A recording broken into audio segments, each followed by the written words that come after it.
Assalamualaikum warahmatullahi wabarakatuh. Dengan co-host, monggo Pak Agus, silakan. Baik.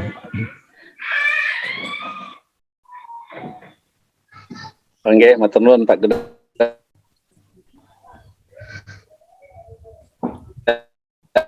Agak keput. Ya. Lahi nahmadu wa nasta'inuhu wa nastaghfiruhu wa min sayyiati a'malina may yahdihillahu fala mudhillalah wa man yudlil fala hadiyalah. Asyhadu alla ilaha illallah wahdahu la syarikalah wa asyhadu anna Muhammadan abduhu wa rasuluh. Allahumma sholli ala Muhammad wa ala ali sayyidina Muhammad. Assalamualaikum warahmatullahi wabarakatuh. Waalaikumsalam warahmatullahi wabarakatuh. Pertama-tama marilah kita panjatkan puji syukur kehadirat Allah Subhanahu wa taala atas limpah rahmat dan nikmat kepada kita, nikmat iman, nikmat Islam dan juga nikmat-nikmat lainnya. Dan alhamdulillah pada hari ini kita bisa berkumpul untuk mendengarkan siraman batin ilmu dari Ustadz kita, Pak Ustadz Kudang.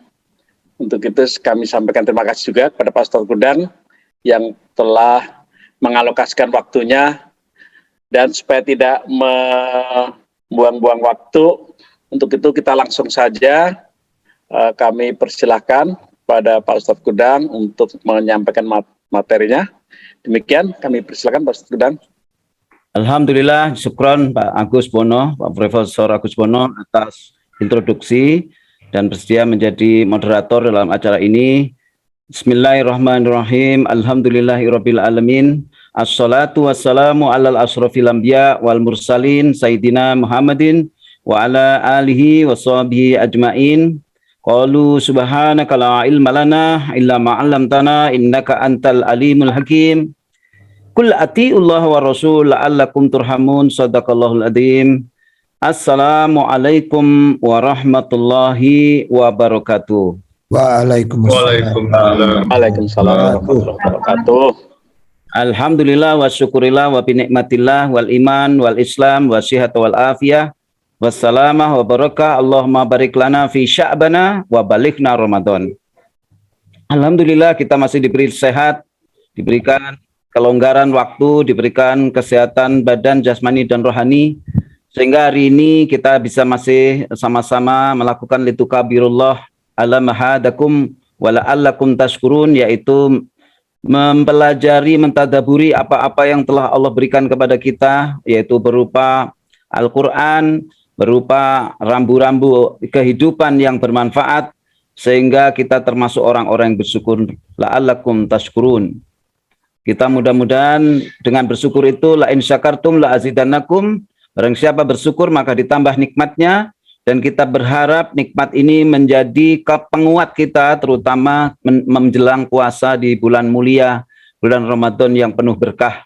Karena doa Rasulullah sendiri minta diberikan keberkahan pada bulan Rajab, Sya'ban, dan sampaikan diri ini, maksudnya umur kita, juga kesehatan kita, juga kenikmatan hidup kita ini sampai bulan Ramadan. Karena apa? Kalau kita disampaikan ke bulan Ramadan, berarti ada kesempatan kita untuk memperbaiki diri, mendapatkan pengampunan dosa yang disampaikan bahwa kita akan keluar, dosanya akan keluar seperti bayi yang baru lahir dari perut ibunya. Berarti ini betul-betul fitrah, menjadi manusia yang sempurna, yang tanpa dosa karena diampuni, karena melaksanakan puasa dan sholat malam, yaitu tarawih dengan imanan wa ihtisaban, dengan iman, yakin kepada Allah dan sungguh-sungguh. Nah, ini sekaligus kita menjelang Ramadan tetap melaksanakan apa yang kita lakukan, karena saya berpikir nanti kalau saya tunggu 2 minggu lagi akan sudah suasananya berbeda dan takut keistiqomahan kita juga terganggu. Maka saya tetap mengadakan, ya pun berapapun yang bisa hadir, insya Allah ini mudah-mudahan menjadi tetap penguat dan kita istiqomah dalam tadabbur agama. Baik, hari ini saya ingin menyampaikan materi seperti yang sudah saya sampaikan, yaitu tentang bahwa kalian itu sebetulnya adalah bagian dari teman dekat kita.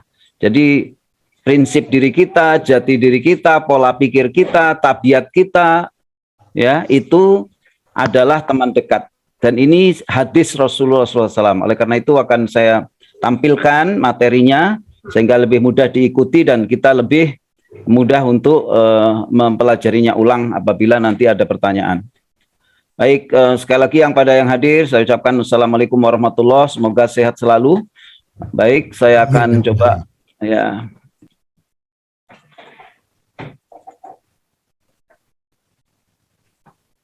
Ini adalah materi yang akan saya berikan, yaitu kajian nomor 38 dari pengajian Lembah Berkah. Ya, seseorang itu tergantung agama teman dekatnya. Bahkan dikatakan bahwa seseorang itu tergantung agama teman dekatnya. Ya, jadi mulai dari perilaku, tabiat, pola pikir, prinsip diri, sampai akhirnya menjadi gurunya dan menjadi pengaruh di dalam kehidupan beragamanya. Itu teman dekat. Jadi kadang-kadang teman dekat menjadi guru, padahal untuk menjadi guru itu tidak hanya teman dekat, tetapi orang yang memiliki ilmu untuk bisa mewariskan ilmu yang bermanfaat untuk keselamatan kita di dunia dan di akhirat. Baik, kita perhatikan dulu hadis perintah untuk berteman. Jadi manusia ini dasarnya memang diciptakan sebagai makhluk sosial untuk saling mengenal satu sama lain. Dalam surat Hujurat ayat 13 Allah berfirman, A'udzubillahi minasyaitonirrajim, ya ayyuhan nas inna khalaqnakum min dzakarin wa unsa wa ja'alnakum syu'uban wa qabaila lita'arafu inna akramakum indallahi atqakum innallaha alimun khabir. Shadaqallahul adzim. Hai manusia, sesungguhnya kami menciptakan kamu dari seorang laki-laki dan seorang perempuan dan menjadikan kamu berbangsa-bangsa dan bersuku-suku supaya kamu saling kenal mengenal. Lita'arafu. Sesungguhnya orang yang paling mulia di antara kamu di sisi Allah ialah orang yang paling takwa di antara kamu. Dan sesungguhnya Allah Maha mengetahui lagi Maha mengenal. Yaitu mengetahui, mengenal siapa orang-orang yang betul-betul bertakwa kepada Allah. Seperti firman-Nya, ya ayyuhalladzina amanu taqullaha haqqa tuqatih. Wahai orang-orang beriman, bertakwalah kepada Allah dengan takwa yang sebenar-benarnya. Oleh karena itu, ini selain mendasari bahwa manusia harus berteman, sebagai makhluk sosial, malah tidak boleh kita menyendiri. Kenapa? Karena kita manusia yang membutuhkan sesuatu. Sedangkan yang tidak membutuhkan sesuatu hanya Allah. Allahus Samad, yaitu Allah tempat semua makhluk bergantung. Dan makhluk itu diperintahkan untuk saling meminta, seperti pada surat An-Nisa, wattaqullaha alladzi tasaaluna bihi wal arham. Dan bertakwalah kepada Allah dengan kamu saling meminta satu sama lain, dengan silaturahmi, dengan memelihara hubungan silaturahmi satu dengan yang lain. Berarti perintah. Lalu juga kita tidak mungkin punya kekuatan yang besar tanpa saling bergotong royong. Ya, wa ta'awanu 'ala birri wat taqwa. Bergotong royonglah kalian dalam ketakwaan. Jadi ketakwaan itu dibangun dengan kebersamaan, dengan berteman, dengan memilih teman dekat yang bagus, sehingga menjadi kekuatan untuk bertakwa kepada Allah dengan berbagai amal kita. Jadi ini jelas menunjukkan manusia memang harus berteman, diperintah untuk berteman. Dan berteman itu ada petunjuknya di surat Al-Hujurat ini. Sesungguhnya orang yang paling mulia di antara kamu di sisi Allah ialah orang yang paling takwa di antara kamu. Jadi memilih teman yang bertakwa menjadi penting maknanya, karena akan menjadikan agama kita itu agama apa. Ya. Nah, kita teruskan, ini hadis tentang teman dekat. Hadisnya sangat jelas sekali, riwayat Tirmidzi dari Abu Hurairah radhiyallahu an, bahwasanya Nabi Muhammad SAW bersabda, seseorang itu tergantung agama teman dekatnya. Oleh karena itu, hendaklah seseorang dari kalian memperhatikan siapa yang dia jadikan teman dekatnya. Au kama qol rawahu Tirmidzi. Kurang lebih seperti itu Rasulullah berkata. Hadis ini riwayat Imam Tirmidzi. Jadi hadisnya cukup kuat ya. Dan ini Rasulullah sudah menyampaikan bahwa sebetulnya kalau kita nggak tahu orang ini baik atau enggak, lihat aja teman dekatnya. Jadi dia tidak akan jauh dari teman dekatnya itu, ya, dirinya atau tabiatnya. Makna hadis itu, hadis Abu Hurairah juga diuraikan oleh Abu Hurairah dan Tirmidzi, menunjukkan bahwa manusia itu tergantung kebiasaan, jalur dan perjalanan hidup sahabat dekatnya atau sahabatnya. Sohib ya, sohib ini khusus teman dekat, ya, sahabat karib. Demi kehati-hatian dalam urusan agama dan akhlaknya, hendaklah seseorang memerhatikan dan melihat siapa yang ia jadikan sahabatnya. Jika ada orang yang diridhoi agama dan akhlaknya, maka jadikanlah teman. Dan jika tidak, maka jauhilah. Wa'arid anil jahilin. Allah perintahkan, menjauhlah kamu dari orang-orang yang bodoh, orang jahil. Jadi disuruh menjauhi, jangan malah menjadikan teman dekat. Ya, mendekati aja jangan, bahkan disuruh menjauhi. Wa'arid anil jahilin, ada lagi wa'arid anid dolimin, wa'arid anil kafirin. Jadi musyrikin juga. Jadi jauhilah mereka-mereka yang tidak diridhoi agamanya dan akhlaknya oleh Allah SWT. Sesungguhnya tabiat itu, ya, tabiat seseorang itu laksana pencuri, dan persahabatan memberikan pengaruh terhadap perbaikan dan kerusakan keadaan seseorang. Kesimpulannya, hadis ini menunjukkan bahwa sepatutnya manusia itu bersahabat dengan orang-orang baik karena itu mengandung kebaikan bagi dirinya pula. Ya, kita tidak usah jauh. Saya masih ingat dulu namanya program SN, Satria Nusantara.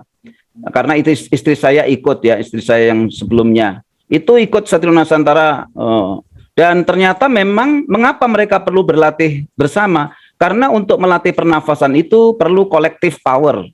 Nah, demikianlah kalau dalam pelatihan pernafasan saja kita perlu berteman, apalagi dalam kehidupan beragama. Itu baru satu aspek bernafas. Tapi bernafas untuk apa? Kalau tidak bernafas untuk berbakti atau beribadah kepada Allah, nafas itu sia-sia. Bahkan kita tidak mensyukuri, malah ingkari karena tidak untuk ibadah. Ya. Nah ini, jadi pentingnya kita memilih teman dekat itu. Lalu hadis tentang ruh. Jadi kalau kita tahu ke ruh, setiap manusia itu pasti ruh. Ya. Al-aruhu janudun mujannadah. Fama ta'arafu minha at-talafa wa ma tanakaro minha al-khataf. Au kama qala, ruh-ruh itu, ya, ruh-ruh itu bagaikan pasukan yang dihimpun dalam kesatuan. Jika saling mengenal di antara mereka, maka akan bersatu.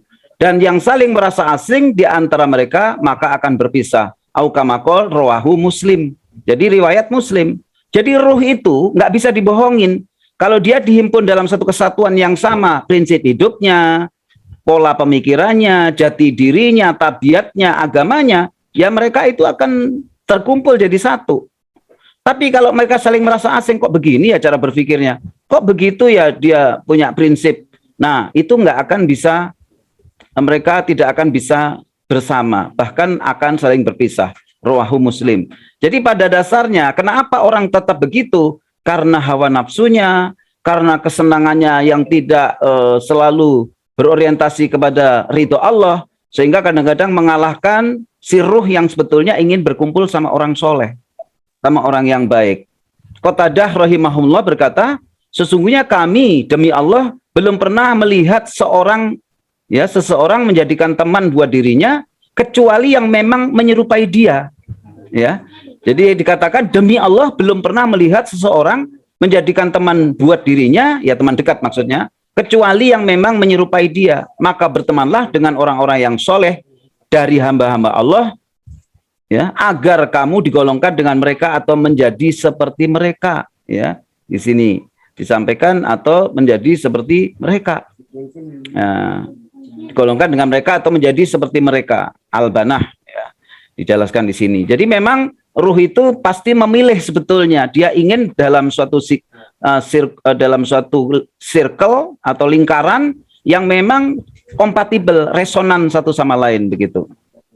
Nah, oleh karena itu kita kumpul sama orang soleh itu, sama orang baik akan menjadikan diri kita baik. Ya, oke. Nah, Al-Khattabi rahimahullah masih tentang ruh berkata, bisa jadi bermakna isyarat atas kesamaan dalam hal kebaikan dan kejelekan. Berarti bisa saja kita jadi teman dekat itu menjadi isyarat petunjuk, oh kamu itu orangnya adalah kumpulannya. Kalau kumpulannya orang buruk-buruk, kumpulannya orang yang suka mabuk, pasti nggak akan jauh dari mereka. Kalau yang baik ya pasti tidak akan jauh juga dari mereka.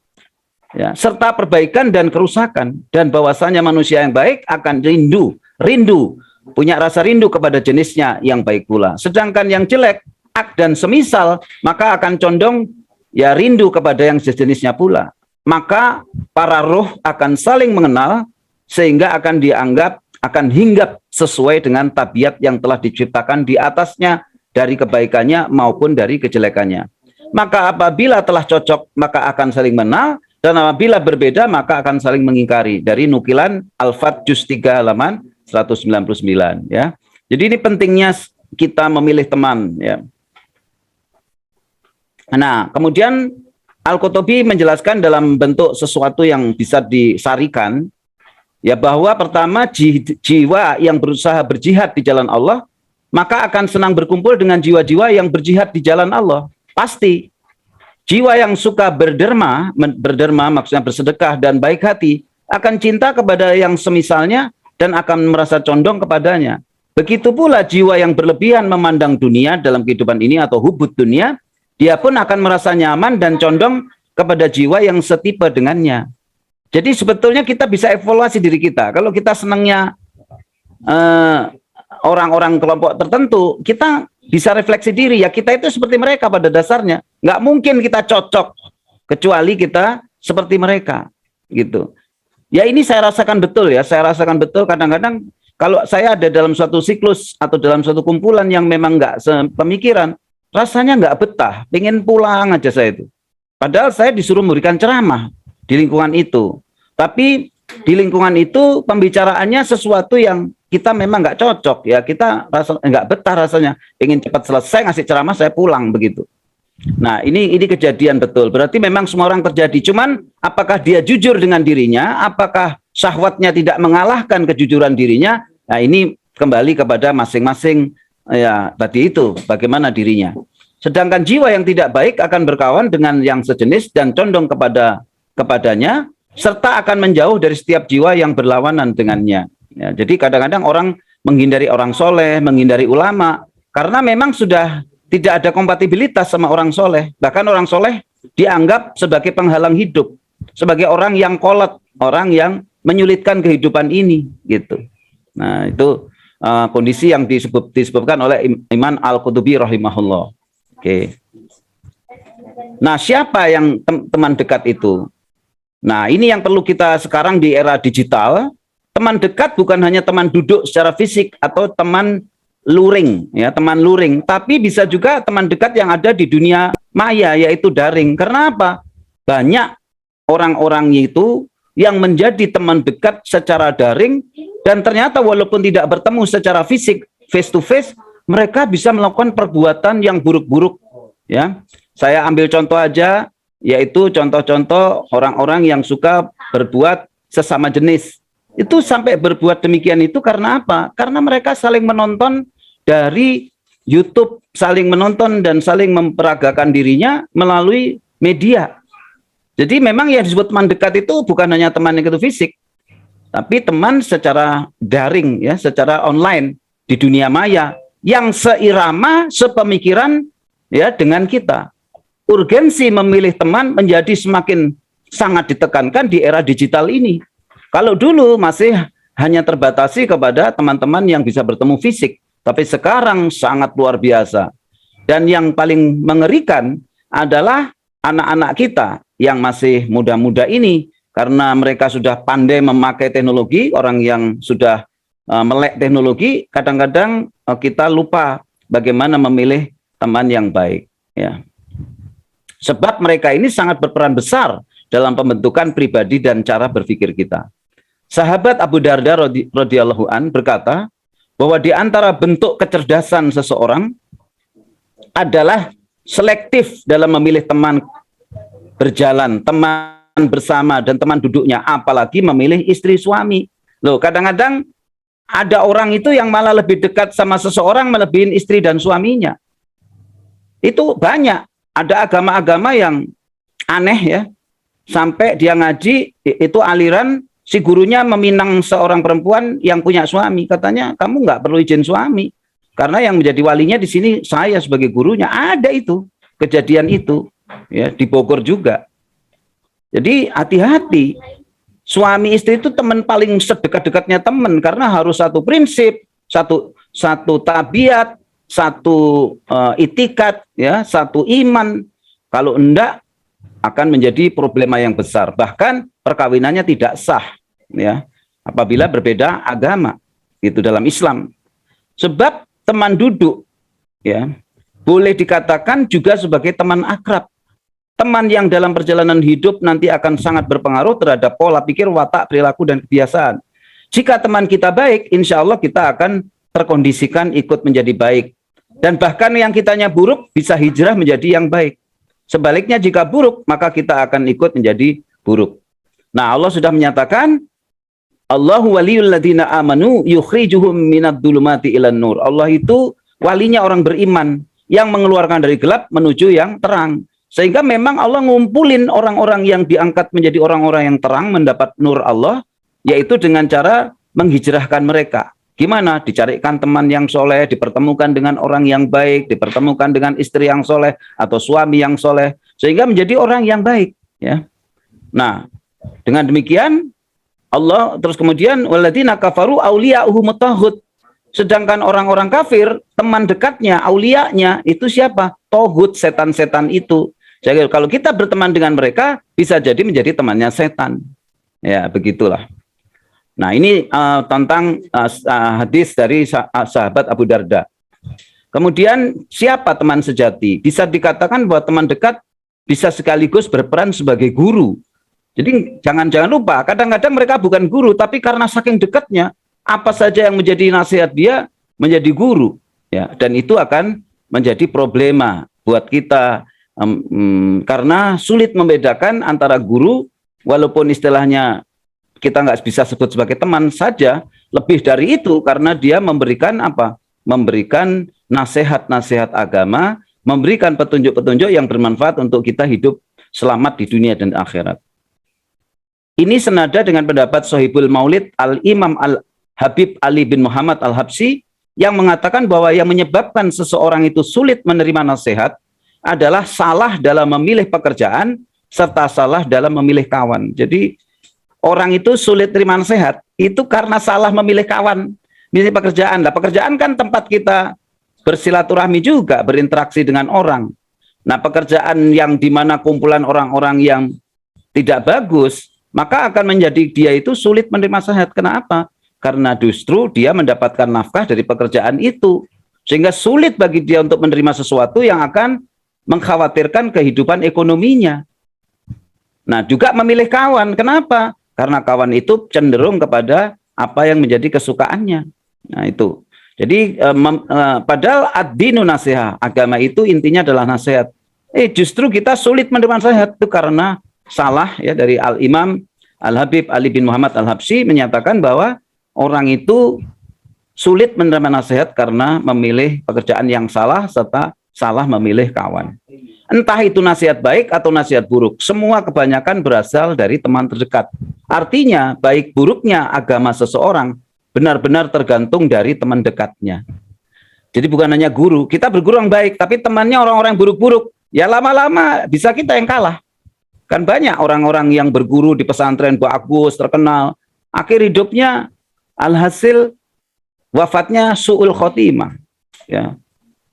Sampai nggak mau sampai dipertontonkan oleh Allah, makamnya menyempit ketika dikuburkan. Kan itu hal yang luar biasa.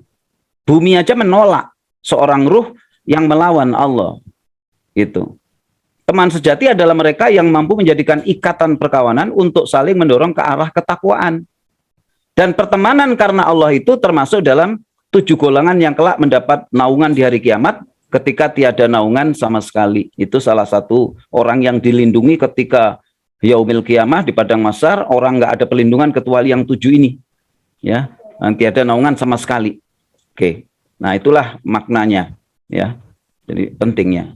Perintah bergaul dengan orang soleh. Ada perintahnya, Al-Imran ayat 191. Wa kaifa takfuruna wa antum tutla alaikum ayatullahi wa fiikum rasuluh. Wa may ya'tasim billah faqad hudiya ila siratim mustaqim. Shadaqallahul adzim. Bagaimanakah kamu sampai menjadi kafir padahal ayat-ayat Allah dibacakan kepada kamu dan Rasulnya pun berada di tengah-tengah kamu? Barang siapa yang berpegang teguh kepada agama Allah, maka sesungguhnya ia telah diberi petunjuk kepada jalan yang lurus. Jadi gini pertanyaannya, kamu itu hidup di zaman Rasul. Hidup di zaman Rasul, ngerti siapa Rasulullah Sallallahu Alaihi Wasallam itu, dan kamu dibacakan ayat Allah, dan Rasul pun ada di tengah-tengah kamu. Kenapa kamu masih tetap kafir? Jadi kalau ada orang sekarang andai kata Rasulullah masih hidup, nggak usah pakai andai kata. Sudah banyak orang hidup di zaman Rasulullah, nggak nurut sama Rasulullah, ingkar sama Rasulullah, melawan Rasulullah. Bahkan sekretaris pribadinya pun berbuat melenceng dalam menulis terjemahan ayat, makna ayat. Sehingga Rasulullah tegur, dan dia matinya tidak diterima oleh bumi. Ya, dibuang di sampah itu. Di mayatnya itu oleh orang di sekitarnya. Karena apa? Berbohong kepada Rasulnya. Jadi tidak usah berandai-andai kata hidup. Nggak usah. Rasulullah pun nggak ada. Kita taat sama Allah dengan imanan, wahtisaban, puasa, sholat tarawih dengan sungguh-sungguh. Insya Allah dapat pahalanya sama dengan orang yang ketemu Rasulullah. Sama. Bahkan Rasulullah mengatakan, man ro'ani dakhulal jannah. Barang siapa melihat aku, bertemu aku, ya, asal dia tidak ingkar, maka dia dakhulal jannah. Lalu bagaimana ya Allah, saya nggak pernah ketemu? Rasulullah nambah lagi, man ro'ani dakhulal jannah. Barang siapa melihat orang yang pernah melihat Rasulullah, dia masih surga. Bagaimana dengan yang berikutnya? Rasulullah tambah lagi, man ro'ani dakhulal jannah ila yaumil qiyamah. Jadi barang siapa pernah melihat orang yang pernah melihat Rasulullah, dia ahli surga. Jadi nggak perlu melihat Rasulullah langsung, nebeng sama sanad orang yang pernah melihat Rasulullah. Ya siapa? Pasti orang-orang soleh, guru-guru agama yang kokoh. Itu pasti punya guru lagi atau orang soleh lagi sampai pernah mereka ketemu Rasulullah. Lah semua ilmu itu kan kuncinya dari ahli. Sedangkan pintu ilmu adalah Rasulullah SAW. Bagaimana kalau kita bersanad sampai ke Rasulullah, sampai ke Ali, ya pasti sampai ke Rasulullah gitu.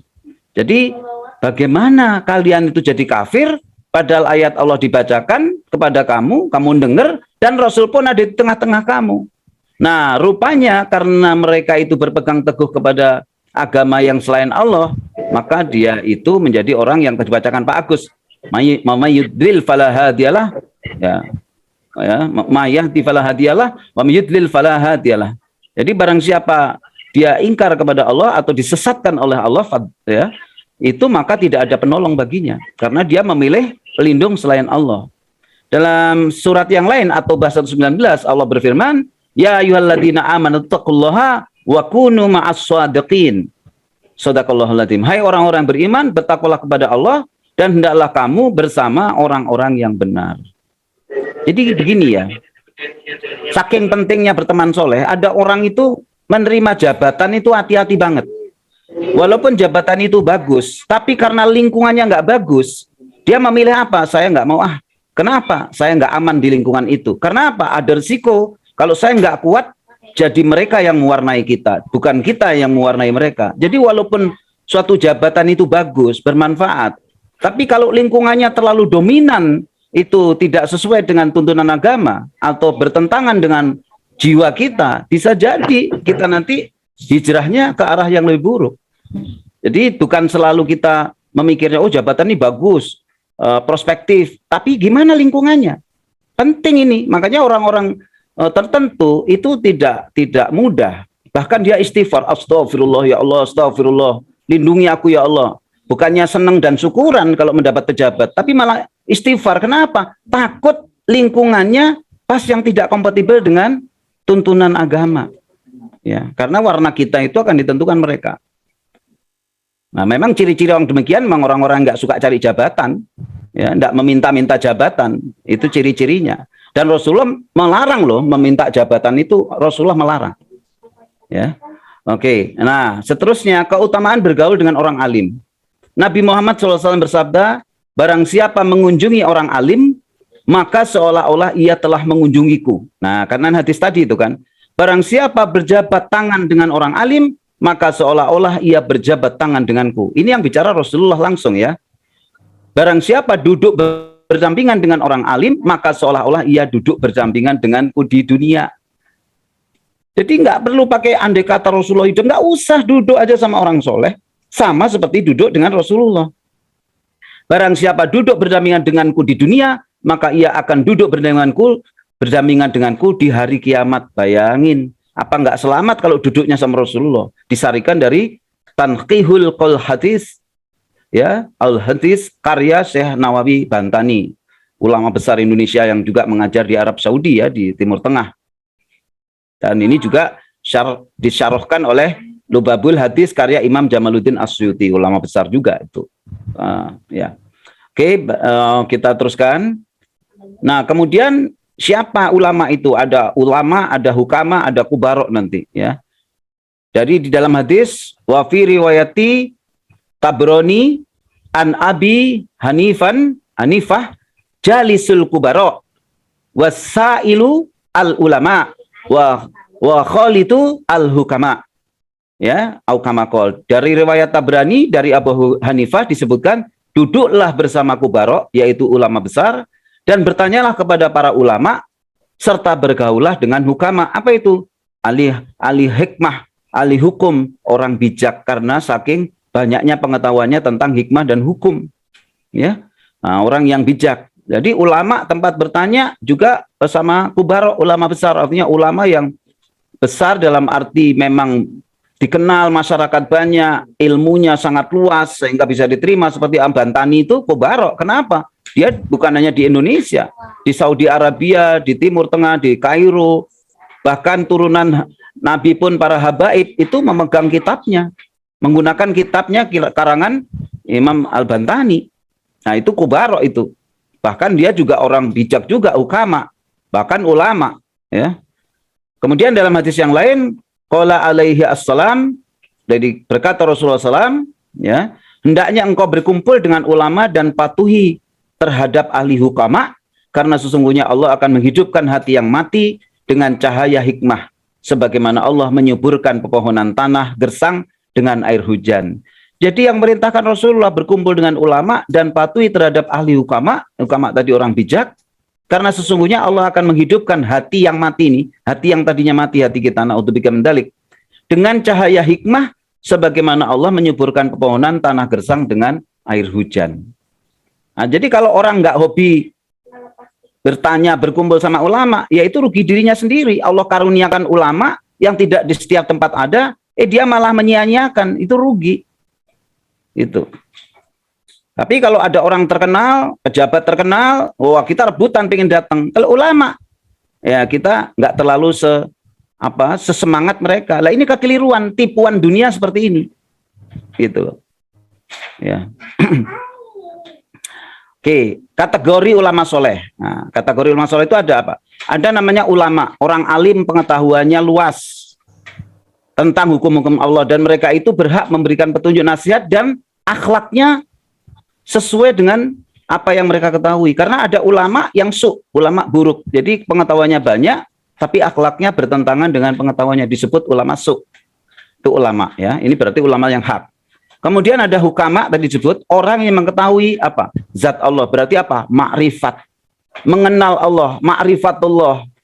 Orang yang sudah mengenal Allah dengan ainul basori, dengan mata hatinya dan mata telinganya, semuanya mengenal Allah, melihat kebesaran Allah semuanya, sehingga orang-orang ini dekat dengan mereka dapat membuat watak menjadi terdidik. Kenapa? Karena mengenalnya dia kepada Allah itu menjadi pantulan kepada diri kita untuk kita menjadi terdidik oleh mereka. Karena dari hati mereka bersinar cahaya ma'rifat, yaitu yang kenal akan zat Allah lebih dekat lagi dan rahasia-rahasia yang lain, dan dari jiwa mereka terpantul sinar keagungan ilahi. Ya, kadang-kadang nih yang saya alami, melihat mata mereka aja nggak sanggup. Saking apa? Saking tajamnya mata hatinya melihat kita. Bahkan Allah mengizinkan itu seolah-olah mengerti orang ini punya masalah apa. Ya, jadi masalah-masalah batin. Kenapa? Bukan mereka itu dukun, bukan. Mereka memang mendapat petunjuk dari Allah. Karena orang soleh itu pendengarannya pendengaran Allah, matanya mata Allah, mulutnya mulut Allah. Kenapa? Allah membimbing semuanya. Sampai penglihatan yang gaib pun Allah bimbing. Kubarok adalah orang yang dianugerahi makrifat terhadap hukum-hukum Allah. Jadi kalau itu tadi zat Allah, kubarok itu orang-orang yang mengenal apa sih makna hukum Allah, apa yang tersurat dan tersirat dari hukum Allah. Kalau kita cuma baca terjemahan dan tafsir, dia bisa lebih dari itu. Sehingga makna suatu ayat yang menyimpan ya lautan yang luas, kalau dibahas sama orang-orang yang berpengetahuan itu bisa nggak habis. Ya. Ini orang yang makrifat terhadap hukum Allah dan terhadap juga zat Allah, itu para kubaro, ulama besar. Ya, jadi ada 3 itu ya, makanya disebutkan tadi. Lalu akibat menjauhi ulama, ya. Ini disebutkan dalam hadis, akan datang suatu masa pada umatku, kata Rasulullah, mereka lari jauh dari ulama. Mereka malah menjauhi ulama. Karena apa? Orang ulama ini menghalangi saya, membuat saya gini, nggak bisa gitu, nggak bisa, pengen menjadi itu, nggak bisa. Dari ulama dan fuqaha, orang-orang yang paham agama, ahli fikih. Maka Allah akan apa? Kalau mereka menjauh itu, akan menurunkan 3 macam azab kepada mereka. Yang pertama, mencabut keberkahan dari usaha mereka. Jadi Allah cabut keberkahannya. Jadi usaha itu kurang terus, resah terus, galau terus. Usahanya berhasil, tapi dirinya makin kacau. Yang kedua, memberikan kekuasaan kepada pemimpin yang kejam, yang bengis, ya, yang menindas rakyatnya. Kenapa? Karena Allah cabut gara-gara menjauhi ulama. Nah itu, ya. Nah, lalu ketiga, mereka keluar dari dunia ini, maksudnya mati tanpa membawa iman. Naudzubillah min dzalik. Jadi mati kebanyakan nanti orang kalau sudah dicabut oleh Allah karena azab ini menjauhi ulama, banyak orang yang meninggalkan dunia ini masuk kubur tanpa membawa iman. Terus bagaimana kalau nggak bawa iman? Nah, ini akibat dari menjauhi orang soleh, ulama, apalagi ulama. Membenci ulama pun sama saja membenci Allah. Karena Rasulullah mengatakan, al-ulama'u warasatul anbiya. Para ulama yang hak itu adalah pewaris para nabi. Sedangkan nabi dan rasul itu tidak mewariskan dirham maupun mewariskan dirham, uang dan maupun kekayaan. Ya. Jadi apa yang mereka wariskan? Ilmu dan akhlak. Ya. Jadi kita membenci ulama, membenci Rasul sama aja membenci Allah. Begitulah akibatnya, karena 3 azab ini dicabut keberkahan dari usaha mereka. Kedua, memberikan kekuasaan kepada pemimpinnya yang kejam dan bengis. Ketiga, mereka keluar dari dunia ini atau mati tanpa membawa iman. Naudzubillah min dzalik. Nah, jadi gimana resepnya supaya kita tidak begitu? Kita itu harus banyak dekat sama ulama justru. Kalau makin punya hajat, pengen berhasil dalam keilmuan dunia yang bisa menjadi syiar agama, justru harus mendekat sama ulama. Jangan mendekat sama Skopus, tapi dekatnya sama ulama. Nanti Skopusnya akan beres, gitu loh. Akan beres sendiri. Proyek akan beres. Kenapa? Karena kalau Allah mendaki, tinggal mendengar perintah, urusin dunianya, kasih keberkahan di dunianya, Allah perintahin. Oh, pemilik bumi semesta alam ini Allah. Gitu loh. Jadi jangan kebalik. Kita malah ngejar sesuatu, pengen terkenal, tapi malah jauhin ulama. Kenapa? Pikirannya ulama itu nggak pengen kita maju, begitu pemikiran kita, ya. Nah, oke. Nah, jadi apa sari bahasan? Yang pertama, manusia diperintahkan untuk berteman namun selektif. Jadi nggak boleh menyendiri. Aku mau nyendiri aja. Loh gimana? Sampai ada cerita tentang seseorang yang main media massa itu nggak mau keluar dari rumahnya. Dia merasa nyaman dengan teman maya, dunia maya.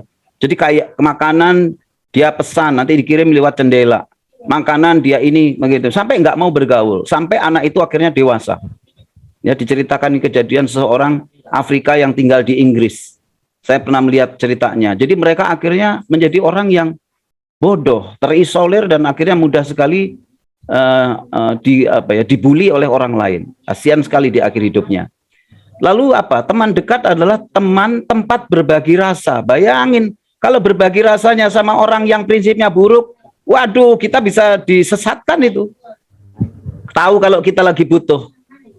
Terus kemudian apa? Nasihat, tempat berbagi nasihat, tempat curhat, masalah pribadi maupun masalah umum, sosial dan religi, apalagi masalah religi. Jangan semua orang dianggap guru. Nggak boleh. Seorang psikolog aja itu bukan guru, kan baru datang hari itu. Kita langsung percaya. Kasihan, gara-gara program psikolog seseorang jadi gagal karena diarahkan sama orang yang tidak seprinsip dan tidak mengikuti kaidah agama. Lihat dulu psikolognya siapa dulu, gitu. Nah, apalagi baru kenal saat itu kan. Ya, dan apa? Saling tolong menolong baik dalam keadaan susah atau bahagia.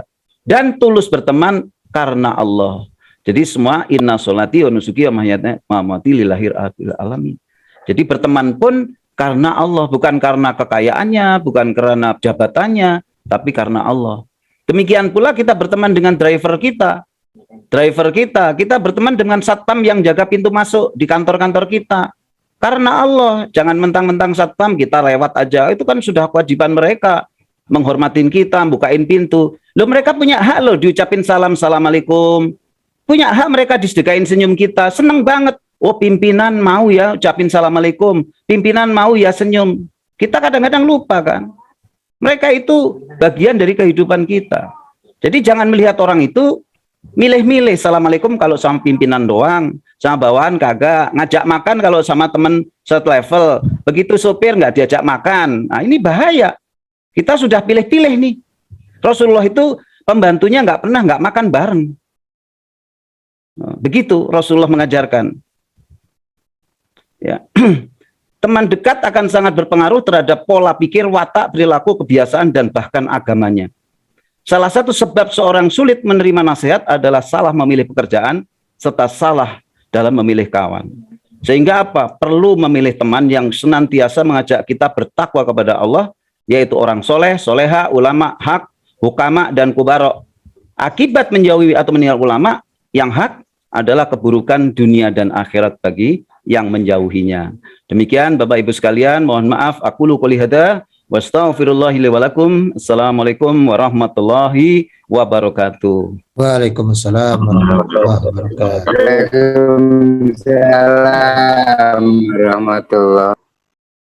Monggo Pak Agus. Baik, baik Bapak Ibu semuanya, kita sudah mendengarkan dan juga tadi sudah ada intisarinya yang disampaikan oleh Ustadz kita Pak Kudang. Ada beberapa hal barangkali yang akan mau ditanyakan. Yang pertama Pak Gatot, Pak Hendro. Izin Pak. Ya. Lalu setelah itu Pak Hendro. Monggo Pak Gatot yang sudah angkat tangan. Matur suwun Pak Agus. Prof Kudang, ada dua hal yang ingin saya tanyakan. Yang pertama, kita kan dalam berkeluarga kan ada anak, ada saudara gitu ya. Nah, ketika anak atau saudara kita bergaul dengan teman-temannya yang kebetulan kita merasa khawatir bagaimana dengan contohnya misalkan sholatnya, ibadahnya. Nah, itu berarti kan posisi kita dalam posisi diuji supaya anak kita atau saudara kita itu tetap di jalan sebagai seorang muslim gitu ya. Nah, apakah ini memang ujian buat kita selaku orang tua dan selaku saudara, atau barangkali ada doa tertentu yang menyebabkan anak atau saudara kita terhindar dari hal-hal yang menyimpang dari agama Islam gitu ya. Ya. Kemudian yang kedua, sering kita lihat di media massa atau dengar di kabar-kabar secara umum, banyak sebagai contoh kan yang biasa dipakai contoh itu kan artis ya. Artis yang awalnya pada saat menikah secara Islam, tapi setelah punya anak, ya, kemudian si pihak perempuan atau laki-laki itu mengikuti agama asal mereka, ya, yang sebelumnya bukan beragama Islam. Nah, ini apakah karena salah ya dalam menentukan teman sebagai sebagai teman gitu ya, karena pada saat menikah itu kan secara Islam ya. Nah, itu saja, dua hal itu saja Prof. Makasih Prof. Ya, terima kasih Pak Gatot. Ya. Langsung saja satu. Baik. Pak Agus, matur nuwun Pak Agus, mohon maaf. Jadi Pak Gatot, yang pertama tentang anak saudara kita atau bagian dari keluarga kita yang kita perlu memikirkan bagaimana mereka bergaul dengan teman-temannya ya. Tentu ini ujian dan sekaligus refleksi ketaatan kepada Allah seperti dalam firman-Nya, ya, ku anfusakum wa ahlikum naro, jagalah dirimu dan ahli warismu, ya, wa ahlikum, dan ahlimu yaitu anakmu, anak yang orang dalam didikanmu, saudara yang kamu sedang rawat, ya, atau muridmu, anak asuhmu, atau muridmu dari apa? Pengaruh-pengaruh yang buruk. Ya, dikatakan ku anfusakum wa ahlikum naro, dari siksa api neraka. Apa aksi neraka? Berarti berbuat sesuatu yang di luar koridor agama. Berarti ini menjadi perintah, ayat At-Tahrim ayat 6. Perintah yang paling utama adalah menjaga diri kita sendiri dan keluarga kita. Kenapa? Karena Allah kasih kekuasaan pada dirimu untuk mengatur dirimu dan kasih kekuatan untuk kamu mengatur keluargamu. Mumpung kita dikasih kekuasaan, kita harus taat sama Allah dan kokoh dalam mengajar anak dan orang-orang dalam asuhan kita. Nah, begitu maksudnya Pak Gatot. Nah, jadi gimana caranya? Pertama, pendidikan kita harus betul-betul mengarahkan bagaimana memilih tontonan di YouTube atau di tab yang mereka main. Misalnya ini sekarang cucu lagi nginap di tempat saya nih, cucu 2. Mereka melihat sesuatu yang begitu, saya tegur, nggak boleh loh ya, ibu sudah bilang nggak boleh itu yang pakaiannya terbuka-buka begitu. Nah, itu sudah anak harus dikasih prinsip bahwa pakaian yang demikian itu yang nggak bagus. Nah, ini menjadi bagian yang penting. Kenapa? Karena sengaja melalaikan hal itu. Ada hadis mengatakan cukuplah seseorang itu menjadi pendosa dengan cara melalaikan kewajibannya kepada keluarganya. Nah, keluarganya akan berbuat buruk atau anaknya berbuat buruk, ada potensi berbuat, kita membiarkan padahal mampu, kecuali kita nggak tahu. Gitu. Kalau nggak tahu ada dua, nggak tahu karena memang sudah dengan niat dan pengawasan yang begitu melekat, tapi masih ada yang di luar pengetahuan. Tapi ada yang nggak tahu, nah nggak mau tahu karena bapaknya sibuk cari duit, sehingga tidak memikirkan anak. Yang penting saya bisa nafkahin anak dan istri. Nah, ini kekeliruan besar. Itu tetap kesalahan orang tua. Jadi doanya gimana? Ada doa. Pertama, doanya kan mengatakan Rabbana ya hablana min azwajina wa dzurriyyatina qurrata a'yunin waj'alna lil muttaqina imama. Ya Allah, jadikanlah anak istriku orang-orang yang menjadi penyejuk mataku dan jadikanlah kami imam bagi orang bertakwa. Nah, berarti apa? Jadi orang bertakwa itu sudah resultante dari semua kebaikan kan? Berarti terhindar dari pergaulan yang buruk, terhindar dari teman yang buruk, terhindar dari kepribadian yang buruk, menjadi imam bagi orang bertakwa. Apa? Menjadi contoh teladan bagi orang lain dalam hal ketakwaan. Nah, ada juga yang lebih spesifik doanya, Rabbana hablana min azwajina wa dzurriyyatina, ya. Allahumma ja'alna wa ahlana wa quribana wa azwajina wa dzurriyyatina min ibadikas sholihin, min ibadikal muttaqin, min ibadikas syakirin, min ibadikal mukhlasin, min ibadikas sabirin, min ibadikal dzakirin, min ibadikal mahbubin, min ibadikal mujahidin wal ulama ilu almilin. Ya, nah, doa seperti itu. Allahumma dzurriyyata min ahlil Quran, min ahlil iman, min ahlil jannah.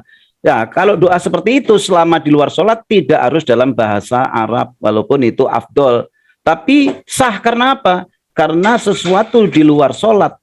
Karena dengan bahasa dia mengerti sehingga dia khusyuk dalam munajat, itu lebih efektif dalam menerima ijabah dari Allah. Daripada kita bahasa Arab tidak ngerti maksudnya, bisa bahaya nanti. Padahal sudah dikabulkan, kita merasa nggak dikabulkan karena nggak ngerti maknanya. Nah, oleh karena itu boleh aja pakai bahasa Indonesia. Jadikanlah ya Allah anak istriku, ya Allah para ulama, orang-orang yang Engkau ridhoi, ahli Quran, hafiz dan hafizah Quran, para ulama soleh dan soleha, anugerahkan kepada kami guru-guru yang mengajarkan mukhlisin lahuddin, hunafa, ya, minal min ahli sunnah wal jamaah, dari orang-orang yang itikadnya ahli sunnah wal jamaah. Nah, itu salah satu doanya Pak Gatot. Jadi setiap kita selesai sholat, jangan lupa mendoakan orang tua, mendoakan anak kita, keluarga kita itu. Karena itu penting banget, merupakan tugas inti dari seseorang. Kadang-kadang kita bisa ngurusin orang di kantor, jadi pimpinan, anak istri keteteran. Apa enggak dosa itu? Kalau wilayah rayon, rayonnya, dia rayon terdekat enggak diurusin, rayon jauh diurusin. Itu orang gagal sebetulnya. Gitu loh. Nah, jadi justru jangan dibalik. Kita merasa hebat, sukses di kantor, anak istri keteteran. Nah, ini gagal yang paling fatal menurut saya karena at-tahrim jelas. Gitu. Nah, oke. Yang kedua mengenai artis. Nah, perkawinan kok kelihatannya Islam tapi ternyata rusak. Loh, perkawinannya ada kadang nggak ngikutin sunnah. Nggak ngikutin kaidah-kaidah rukun nikah. Banyak Pak Gatot. Contoh ya, mereka itu banyak yang nikah ini yang terjadi ya Pak Gatot. Sekarang musimnya orang nikah minta ustadz yang nikahin penghulu nikah mau di tanah suci. Banyak itu. Saya menjadi saksi langsung. Saya pas waktu itu ada seorang udah cukup umur sama seorang muda gitu. Dan ternyata dia mau nikah di sana. Nah, mungkin cari di sana bisa berkah. Nah, sekarang pertanyaannya, rukun nikah itu apa? Salah satu ada pengantin pria, calon pengantin putri, ada saksi, ada wali, ya toh, ada ijab kabul. Nah, sekarang apa yang nggak sah? Walinya siapa yang menikahkan? Wali itu ada urutannya, nggak langsung tahu-tahu penghulu agama diajak ke Arab menjadi wali, nggak bisa. Wali itu pertama ayahnya, itu yang paling prioritas. Harus izin ayah. Kalau ayahnya bilang, oke, aku delegasikan dan aku ridho dinikahkan itu, sah itu. Nah sekarang dia nggak bilang bapaknya, supaya apa?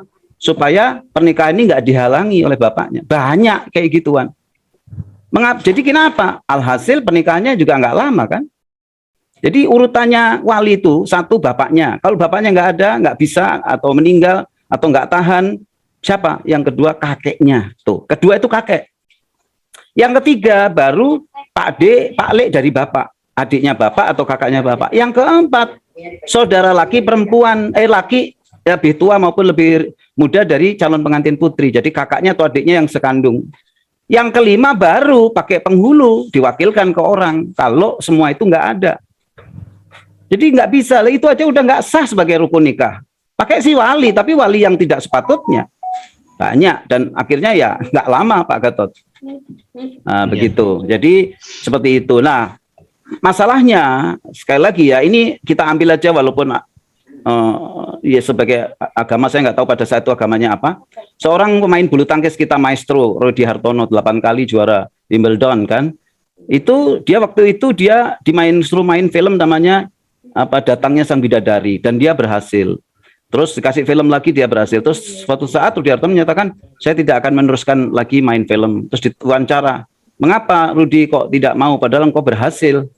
Saya seperti hidup dalam dua rakit yang berbeda. Karena dua rakit yang berbeda, kalau dia sinkron nggak apa-apa, tapi kalau dia berbeda arah, selangkangan saya pecah suatu saat. Nah dia aja bisa punya prinsip, kalau dia ada dalam lingkungan yang membuat selangkangannya pecah, dia sendiri lebih memilih, ya udah kembali ke dunia badminton, mau jadi pelatih badminton, mau jadi orang penasihat coaching badminton, silakan aja, tuh dia dalam olahraga atau hal-hal yang lain yang lebih tidak merusak selangkangannya. Nah, jadi mungkin ya saya tidak tahu, saya tidak selalu menyatakan artis itu mesti buruk, tidak. Tapi kehidupan glamor yang demikian ada, sering sekali membuat kita yang lemah iman, akhirnya ya siapa kumpulannya, gitu.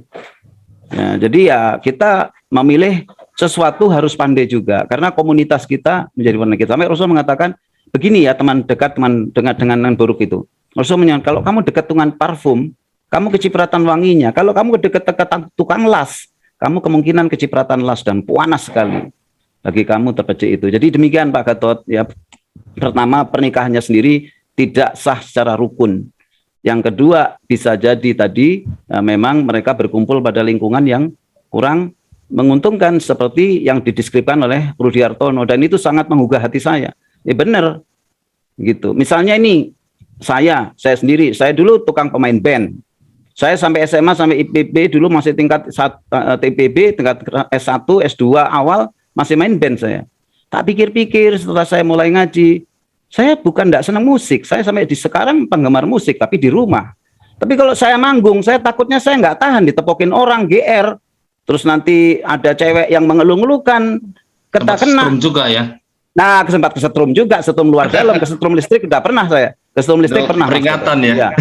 Ya peringatan. Jadi akhirnya walaupun mungkin main musik band itu sebetulnya nggak apa-apa, tapi buat saya sangat khawatir kepada keimanan saya. Jadi memilih ya udah kalau bermain di luar saya nggak, kalau di dalam rumah saya nyanyi masih main musik sudah tidak sih, tapi menyenangi gitu loh. Karena nggak kuat saya kalau takutnya seperti itu. Nah, demikian Mas Gatot. Kira-kira mudah-mudahan menjawab ya. Matur suwun, Prof. Sama-sama. Monggo Pak Agus. Terima kasih Prof. Sudah, dan juga terima kasih kepada Pak Gatot. Dan selanjutnya Pak Indro Prasetyo, nanti setelah itu Bu Komariah ya. Monggo Pak Indro Prasetyo. Oke, matur suwun Pak Agus. Assalamualaikum Pak Ustadz. Waalaikumsalam warahmatullahi wabarakatuh. Ya, matur suwun pencerahannya.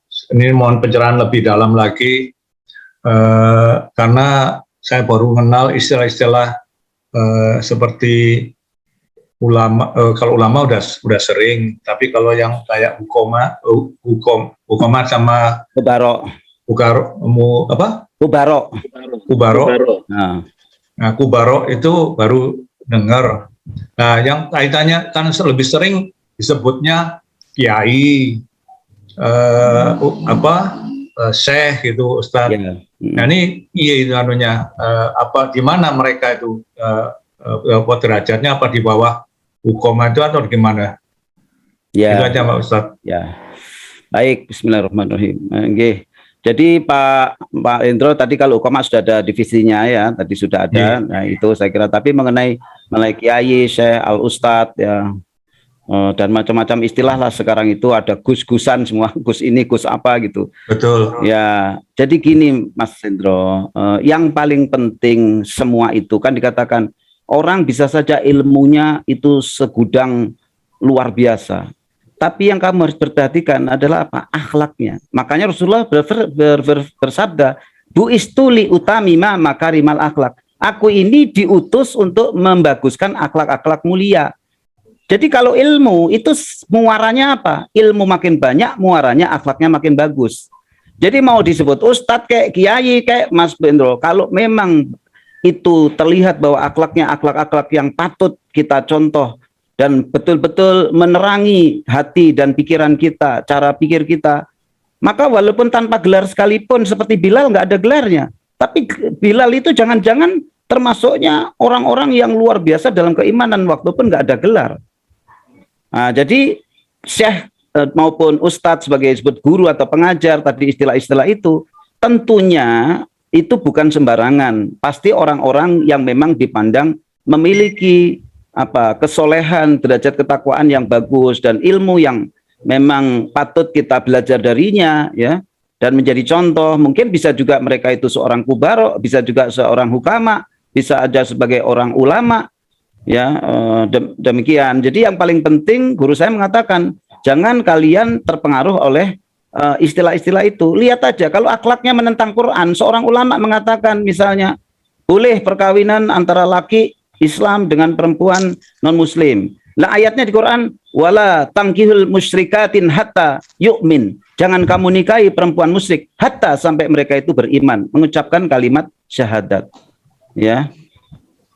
Wala amatun musyrikatun ya, wala amatun mu'minatun ya khairi musyrikatin walau a'jabatkum. Seorang budak yang beriman lebih baik dari seorang musyrik wanita yang cantik, punya tahta kekayaan.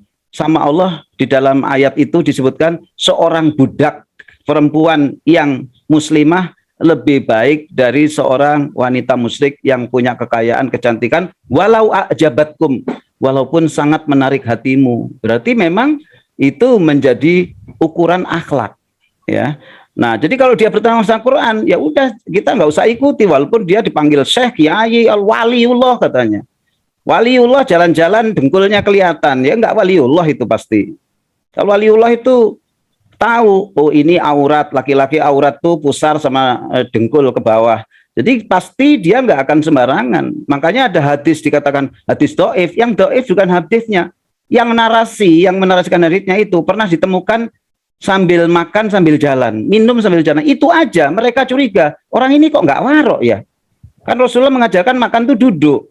Minum duduk, dia berdiri, jalan, nah dikatakan doif. Jadi yang didoif itu mungkin adalah penarasinya. Nah kalau kita menemukan sumber lain yang sama, hadisnya sama dan lebih kokoh, perawinya itu orang yang kokoh, maka jadikanlah dia hadis yang sah. Makanya nggak sembarangan orang mengatakan hadis doif, batal. Ilmu hadis nggak tahu, hafal Quran kagak, berguru kagak, bisa menilai orang-orang dulu. Nah itu menjadi bagian yang penting buat kehidupan kita. Jadi pertanyaan Mas Bondet ini penting sekali. Jadi syekh, ulama tentu orang-orang yang baik. Katakan syekh, orang yang pandangan agamanya sangat luas, orang yang mempunyai reputasi, ya ilmunya diperoleh dari guru-guru yang memang patut kita banggakan karena dikenal orang, ya. Begitu Mas Bondet, seperti seseorang yang prestasi dalam dunia ilmiah juga gitu ya. Jadi itu tentu orang-orang yang bagus dalam masalah agama, cuman punya spesifikasi. Tapi yang harus kita hati-hati, gelar itu jangan menyilaukan mata kita. Jadi kita nggak boleh taklid buta. Tetap harus taklid yang nggak buta. Gimana? Kalau akhlaknya sesuai dengan Quran, patut kita contoh. Dia mau orang biasa, mau kiai, mau wali. Nah, kalau dia akhlaknya baik, kita ikuti kebaikannya. Begitu Mas Bondet. Mas Indro. Sami-sami. Ya, cukup Agus. Baik. Terima kasih Pak Ustadz. Nah, sekarang kita lanjut. Ada Ibu Komariah, monggo, kami silakan. Terus Pak. Assalamualaikum warahmatullahi wabarakatuh. Waalaikumsalam warahmatullahi wabarakatuh. Komariah. Dan pertama mohon maaf nih belum sempat soal karena janjian dari Sabtu ternyata yang ngajak belum bisa. Ya Bu, tetap saya tunggu Bu, insya Allah. Iya, insya Allah mau bareng suami. Ya, ahlan wa sahlan, ya silahkan. Saya mau menanyakan ini Pak Ustadz, saya itu kalau bersahabat dari mulai SD, SMP gitu ya, itu tuh hanya terpisah, hanya terpisahkan dengan kematian gitu. Jadi selalu saya lagi yang kong lagi ngaji nih yang kong. Ya. Nah, terus belakangan yang terakhir itu saya punya sahabat itu kenapa ya kok di depan itu baik tapi di belakang itu saya dengar dari orang lain gitu sesuatu, ada fitnah lah, ada apa gitu. Baru sekali ini, padahal selama ini punya sahabat itu ya nggak pernah seperti itu. Nah, akhirnya saya memutuskan untuk tidak bersahabat lagi gitu ya, karena ada kasus sudah berulang kali gitu. Nah, apakah keputusan saya untuk meninggalkan tidak dekat lagi itu dosa gitu? Tapi tetap komunikasi, cuman tidak bersahabat seperti dulu gitu. Kalau bersahabat kan tahu ya Pak Ustadz ya, kita ngaji bareng, saya itu sukanya begitu. Bukan sahabat yang hura-hura gitu. Kalau yang hura-hura saya nggak tahu ya, nggak serk gitu. Yang pertama itu. Yang kedua, saya ingin menanyakan kalau zakat infak, kalau zakat kan ada nasnya gitu ya. Nah, saya pernah dengar dari Ustadz Didin itu, kita kan sudah dipotong gaji nih Pak Ustadz, saya juga nggak kelewat gitu zakatnya, tiap bulan dipotong. Tapi selain dipotong itu, saya termasuk orang yang tidak suka gitu, jadi suka ada sisa uang gaji itu masih sisa gitu. Nah, ada zakat tabungan gitu. Nah, yang saya belum jelas itu zakat tabungan itu dihitungnya kapan gitu? Apakah ketika pada tahun itu sudah mencapai nisab, kemudian dihitung, misalnya ini tahun 21 yang lalu gitu ya, saya udah mencapai nisab, kemudian keluaran zakatnya itu di tahun berikutnya atau seperti apa? Baik. Terima kasih Ustaz. Baik, ya. Baik. Assalamualaikum warahmatullahi wabarakatuh.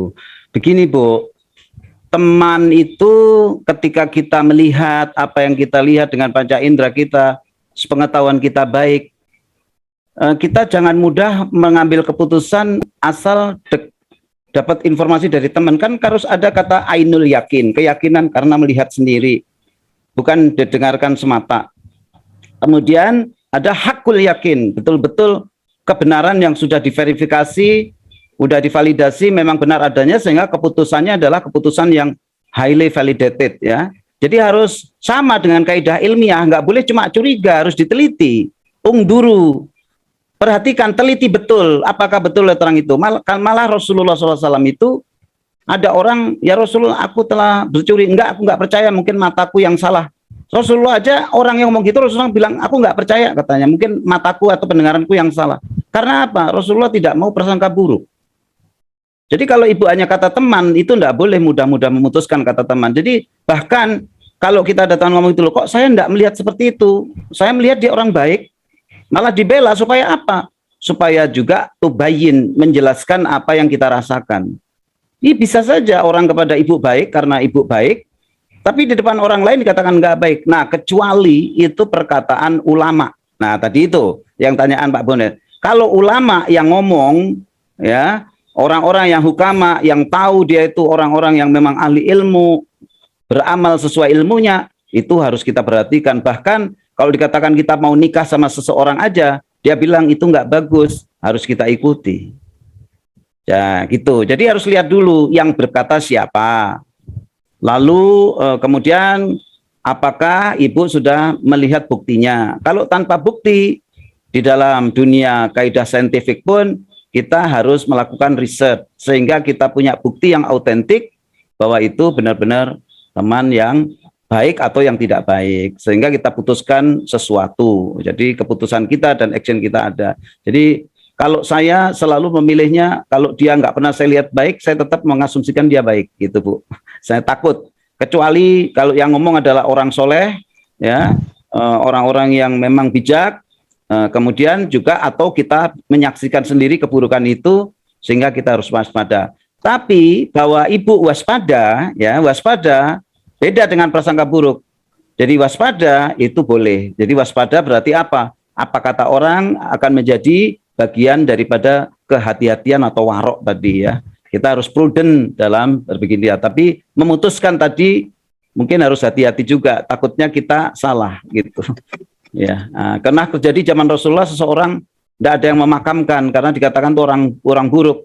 Pas Rasul lihat tahu siapa dia, katanya cari dia mayatnya, makamkan dia. Loh, kok kenapa sampai Rasulullah mengatakan gitu? Jadi apa kata orang belum tentu. Alaihsallahu bihkamil hakimin. Bukankah Allah hakim sebaik-baiknya?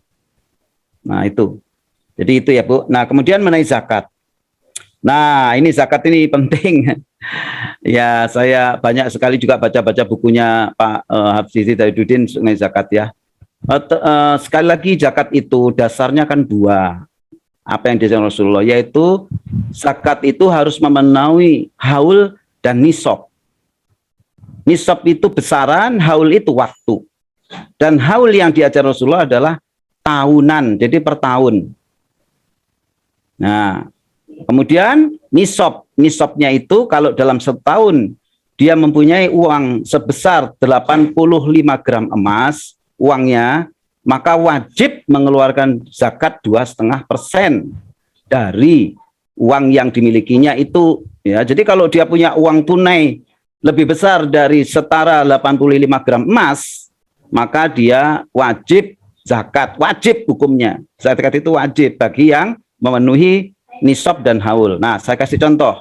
Misalnya kita ingin berzakat itu tiap 1 Syawal. Nah, di Ramadan persis, 1 Syawal kita tanggal berapalah nanti di bulan Samsiah, ya, tanggal April, tanggal berapa gitu kalau kita lihat. Nah, pokoknya 1 Syawal kita niat mau zakat. Nah, berarti apa? Kita lihat 2 hari atau 1 hari sebelum tanggal 1 Syawal, uang kita di tabungan, di kantong kita, ya, kemudian di kantong kita, dan kemudian yang ada di kita semua, mau dari warisan, mau dari pendapatan sebagai profesi dosen, mau nggak profesional, maupun yatim, maupun dapat hadiah, apa saja uangnya dan yang di tabungan, kalau sudah setara dengan 85 gram emas, maka dia wajib zakat. Kalau nggak perlu. Ya, sekarang gimana kalau mau dicicil? Ya boleh aja, asal nggak bingung aja. Saya sudah menerapkan nyicil, saya puyeng malahan. Kenapa? Kita yakin yang dipotong itu dari mana? Kan namanya zakat harta itu bukan hanya dari gaji aja. Kalau ibu dapat warisan itu dihitung. Ibu dari keuntungan dari jualan, nggak profesi pun seorang pegawai perpustakaan saya, kalau malam dia jadi tukang parkir. Emangnya kalau dia yang tukang parkir nggak profesi, nggak dikeluarkan zakat? Tetap. Mau profesi, mau mbak profesi, uangnya itu berapa? Jadi di situ saya terjadi perbedaan dengan Pak Didin kalau ada istilah zakat profesi. Karena dalam aslinya nggak ada istilah zakat profesi, tapi zakat harta, gitu loh. Jadi orang nggak bisa alasan, kenapa yatim kok nggak termasuk 8 afnaf diberi zakat? Karena ada yatim yang kaya. Kan nggak profesi dia, dapat uang hanya karena warisan. Anak yatim anaknya orang kaya. Kok kenapa anak yatim nggak termasuk 8 afnaf menerima zakat? Dia boleh menerima zakat kalau anak yatim itu miskin, masakin atau makoro. Tapi anak yatim tidak termasuk 8 orang yang wajib menerima zakat. Itu. Nah, artinya apa? Artinya zakat itu harus dilihat haulnya. Jadi prakteknya begini, kalau ibu dicicil dari gaji doang, padahal ibu punya uang lain, jangan-jangan pas dihitung 1 tahun, ibu nggak mencapai nisab 85 gram emas, oh berarti nggak ngeluarin. Iya karena cuma motong dari gaji. Lah yang dari hadiah, dari warisan, dari dapat apalah sesuatu yang tahu-tahu kita dapat, yang profesi atau nggak profesi, nggak pernah kita hitung. Ya, hadiah misalnya. Ternyata enggak, ya tetap aja kita dosa. Artinya dosa apa? Harusnya wajib, kita nggak keluarkan. Ya. Nah, sebaliknya dengan dicicil itu susahnya begini. Kita udah keluarin niatnya zakat, niatnya zakat, niatnya zakat. Ternyata walaupun sudah dikeluarkan dari semua yang ada, hadiah, gaji sebagai profesi, gaji apapun, warisan dianukan dicicil. Setelah dicicil, dia ngitung nggak pada tanggal 1 hari atau 2 hari sebelum tanggal 1 Syawal tadi. Kalau total yang sudah dia potong plus pendapatan uang yang ada pada saat 1 hari atau 2 hari sebelumnya itu tidak mencapai nisab, berarti kan dia bukan bayar zakat yang dia potong itu, bukan zakat. Karena bukan zakat ya tetap aja walaupun dia zakat sama Allah nggak dengan zakat apa? Infak sodako. Malah sulit. Nah keuntungan yang setahun gimana? Misalnya 1 bulan sebelum tanggal 1 Syawal, saya dalam kondisi uangnya setara dengan 120 gram emas, berarti di atas 85. Tapi masih sebulan, tunggu lagi sampai 1 hari sebelumnya. Ternyata dalam 1 bulan itu kita ada musibah. Istri sakit, anak ada yang harus masuk sekolah, naik, bayar sekian. Terpotong karena hal yang udur tadi. Dan akhirnya 1 hari sebelum tanggal 1 Syawal, dia di bawah 80 gram emas. Nggak wajib kan, enaknya begitu. Jadi yang betul-betul sudah terlihat setahun itu netonya berapa? Coba kalau dicicil, tahu-tahu dikeluarin karena sakit sebagainya. Tadi yang dicicil bukan zakat loh. Karena apa? Dikurangi dengan sakit, biaya besar, nggak mencapai nisab. Ya nggak, bukan zakat namanya kalau belum naik nisab. Nggak bisa kita ngeklaim, oh cicilan saya zakat. Kita boleh ngeklaim, Allah nggak terima, sama seperti orang ngajukan kredit untuk kenaikan jabatan. Kita ngaku itu tulisan kita, ditolak sama Jakarta. Mau apa? Ya toh? Jadi ada aturannya. Zakat yang paling gampang, yang dia paling gampang. Setahun aja dah paling gampang. Saya sudah ngelakuin yang nabung, pusing saya. Pakai saya taruh di celengan, pakai di apa. Nah, motong dari gaji juga ada nggak benernya. Nah, kalau orang itu memang gajinya tidak mencapai 85 gram emas, itu kok dia dipotong, kok lebih dulu tahu kalau bahwa dia itu, bahwa nisabnya akan selalu di atas 80 gram, kok tahu sebelumnya dengan motong? Nggak bisa, itu kan hanya dari gaji, bukan dari pendapatan yang lain. Saya nggak setuju, saya juga nggak mau Bu, saya kan nggak akan mau dikeluarin saya dari IPB gara-gara nggak ikut itu, saya nggak apa-apa, daripada mengikuti hal yang nggak benar. Itu saya, sama dengan Ibu, karena itu nggak mengikuti agama. Kaidahnya. Jadi motong juga harus tahu dong. Kita itu bukan hanya dipotong dari gajinya aja. Dan zakat itu harus melalui, walaupun diperintahkan anukan zakat, tapi pada zaman itu para sahabat, Ali dan sebagainya mengerti kaidah itu dan bagaimana caranya. Tidak setiap orang pegawai negeri dipotong. Gitu. Lah kalau dia dipotong karena besarnya kan dia ada keperluan makan. Dia ada keperluan ngobatin istri, dia ada keperluan ngirim anak sekolah. Kalau dia dihitung dari gajinya, oh gajinya misalnya taruhlah 30 juta, kali kan 12, 300 semua, lebih 18, tapi kan nggak tahu pengeluarannya. Nah, jadi kalau saya tetap memilih kaidah yang mudah, gitu. Yaitu apa? Setahun dan nisabnya 85 gram. Jadi kalau misalnya saya tanggal 1 Januari, saya tanggal 31 Desember atau 30 Desember saya cek uang saya di tabungan, kantong saya, nggak peduli itu uang dari mana, ya, yang jelas dari yang halal, ya. Uang itu ada, nyampe nggak 85 gram emas pada saat sehari sebelum tanggal jatuh haulnya itu, nggak nyampe Pak, ya sudah nggak wajib. Enak kan? Enak malah gitu. Jadi semua pengeluaran neto atau keuntungan neto sudah tercakup selama haul 1 tahun itu. Tapi kalau kita nabung ketahuan, memang tahu kita kehidupan kita setahun akan naik atau turun? Kan nggak tahu juga. Nah, begitu. Nah, terus Pak, kalau nanti nggak dicicil terasa besar, itu masalah iman aja. Kalau terlalu besar tuh kamu aja nggak ikhlas sama Allah. Wong 2,5% loh. Kecil sekali. Iya Pak, karena pendapatan saya miliaran. Ya berarti kamu cinta dunia. Memang gitu aja. Mau dicicil mau enggak, ya memang dasarnya kamu nggak iman, nggak ikhlas. Jadi nyicil. Nah, nyicil itu bukan karena masalah kebesaran kecil, itu kan kewajiban agama. Dan zakat itu definisinya adalah harta orang lain yang dititipin pada kita. Nah, gimana kita bisa makan hartanya orang lain padahal itu bukan harta kita? Ya. La yakuluna, mereka itu tidak makan fi butunihim, dalam perutnya, ilanar, kecuali api. Jadi api nanti jadinya. Jadi zakat yang paling gampang kalau menurut saya tidak mewajibkan Bapak Ibu sekalian itu, tetapi Islam sudah mengajarkan mudah apa? Haul nisab setahun, lihat mau menjelang akhir di mana Anda mau membayar, itu aja dilihat mencukupi nggak 85 gram emas nisabnya. Enggak wajib. Lebih bayar 2,5% cuman. Bagaimana Pak kalau kita nggak pernah menghitung-hitung? Itu termasuk kecerobohan. Berarti dia nggak peduli dengan bahwa dia itu wajib atau enggak. Berarti nggak peduli, termasuk dosa. Nggak peduli karena nggak pernah ngitung. Kita aja gaji kurang dihitung-hitung. Orang pedagang aja apa-apa dihitung-hitung. Giringan perdagangan akhirat kita nggak mau ngitung, ya itu kalau kecerobohan juga namanya itu. Gitu ya, mohon maaf. Itu Bu Komariah kalau zakat paling gampang begitu aja. Itu yang paling ringan. Sami-sami. Pak Godang bisa izin nyambung Pak Godang? Ya, nggih Pak Agus. Nggih. Pak Azam. Pak Azam ya? Ya, nggih, Pak. Monggo. Tapi Pak Agus dulu, Pak Agus dia, Pak Azam nggih. Oh, nggih, monggo. Nggih, Pak. Silakan Pak Azam. Oh, saya dulu, J. Nyambung yang tadi barusan terkait dengan zakat, Bapak. Saya kan motifnya mungkin yang namanya bayar zakat, infak, sedekah itu bayangan saya lebih baik lebih daripada kurang. Itu yang saya pahami, J, Pak. Jadi saya ikut yang dipotong di kampus 2,5% segala macam zakat, monggo aja saya bilang gitu kan. Nah, terus pada setiap bulan puasa,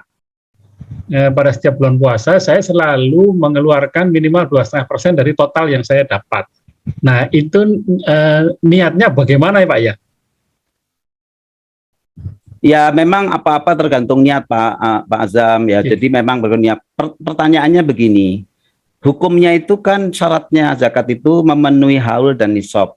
Asal Pak Azam yakin jumlah cicilan kemudian yang 2,5% itu adalah hitungan dari semua uang, ya, uang yang didapat oleh Pak Azam, mau hadiah kayak mau pendapatan dari gaji atau apa, dan itu mencapai nisab, maka dia zakat. Nah kalau kita lebih dari 2,5% gimana? Ya itu bagus banget kalau pengertiannya dari itu. Tapi kalau kita mengasumsikan lebih tanpa menghitung, pokoknya dicicil dari gaji sekian, tapi kita nggak hitung apakah nisab itu tercapai, berarti ada kemungkinan bahwa yang kita keluarkan itu, ya kalau yang lebih kan tadi Pak Azam sudah nggak masalah karena ikhlas, ya nggak apa-apa. Tapi kalau kurang itu tetap bukan zakat, gitu loh. Itu sedekah atau infak. Ya kalau kita mau menerima, ya adalah kalau nggak cukup saya anggap itu saya terima dah ini sedekah ikhlas, ya nggak apa-apa gitu. Tapi kalau kita tidak menghitung, melakukan kalkulasi, tetap ada sesuatu yang sebetulnya kita masih belum yakin nisabnya nyampe atau enggak. Jadi nggak boleh nisab itu dikira-kira, namanya aja nisab harus jelas. Gitu loh. Sama seperti orang ijab kabul. Saya kawinkan engkau dengan ini binti siapa, dengan mas kawin, ya cincin emas seberat 20 gram misalnya gitu. Dibayar tunai, 20 gramnya disebut, nggak bisa hanya disebut pokoknya saya kasih sekian, nggak bisa. Nah sama di dalam kita berzakat itu ada nisab, jumlah yang harus kita penuhi. Kalau tadi yang kasusnya, Pak ternyata itu sudah lebih dari nisab saya, Pak melebihi, ya nggak apa-apa, wong bagus. Asal melebihinya itu melebihi dari nisab. Tapi kalau nggak ngitung, berarti kita nggak tahu statusnya zakat apa enggak. Nah kita merasa sudah bayar zakat, ya memang nggak wajib bayar zakat, itu nggak dinilai zakat sama Allah. Nah, kalau itu memang kita terima, ya Allah, kalau saya memang itu kurang, saya terima itu sedekah dan infak karena aku niat mematuhi perintahmu, titik. Itu aja sebetulnya. Kalau kasusnya Pak Azam gitu. Tapi tetap harus dihitung, Pak. J, karena kan gini Pak, saya selalu pas hari pertama bulan Ramadan itu saya minta seluruh yang ada di rumah, yang ada di rekening, yang ada di segala macam kumpulin jebret, ketemu angka sekian 2,5% minimal itu zakat malah hitungannya gitu ya. Nah terus saya kadang-kadang agak ragu yang 2,5% tiap bulan itu kan niatnya juga zakat juga, jadi zakatnya double. Tapi ya udahlah kalau lebih itu sebagai infak sedekah gitu yang kalau lebih tetap zakat, tapi kalau zakat, kalau kurang dia nggak mencapai nisab rukunnya, ya jadi ya tetap tidak zakat namanya gitu karena nggak wajib. Kalau nggak wajib artinya kalau zakat yang 2,5% itu minimal atau harus angka eksak? Ya 2,5% minimal, dia lebih besar sama dengan. Oh minimal, ya karena ada hadis lain. Aman kita nggak punya. Ya aman, kalau lebih. Tapi kalau kurang, itu berarti ya harus diikhlaskan aja Pak niatnya. Kalau saya kurang, kalau saya nggak ngitung, mudah-mudahan itulah. Ya mudah-mudahan itu niat zakat. Jadi tetap aja dapat pahala. Apakah dari wajib atau dari sunnah yaitu sedekah dan infak. Gitu. Kalau kasus Azam. Cukup jelas Pak. Sami-sami. Matur nuwun Pak. Baik, terima kasih Pak Yong. Selanjutnya tadi Pak Agusnya ada banyak, Agus Sahyana, ada Agus Sadile, Agus Hermawan, banyak Agus di sini. Monggo silakan. Termasuk Pak Agus Buwono ya. Iya. Monggo silakan. Siapa tadi yang mau tanya? Kalau nggak ada, boleh saya dulu. Oh nggih, monggo silakan. Ya, matur suwun Pak Agus. Ini nyambung. Ini sebenarnya materinya kan tidak langsung ke zakat ya, tapi karena mumpung ini ada Prof. Kudang ya selaku narasumber, ini masalah zakat, infak dan sodakoh ya. Jadi sebagian besar dosen-dosen IPB ini kan setiap bulannya kan diminta disisihkan 2,5% dari gaji yang diterima. Nah, tergantung niat ya tadi ya Prof ya. Jadi niat kita kalau diniatkan sebagai pembersih ya, artinya ada hak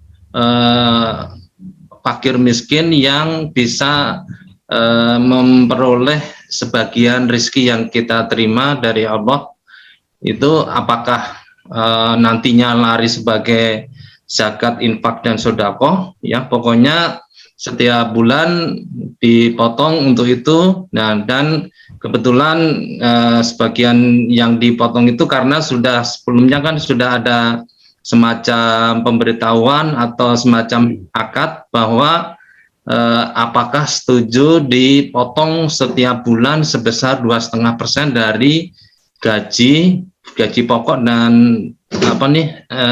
serdos ya kalau dosen ya. Nah itu dipotong 2,5%.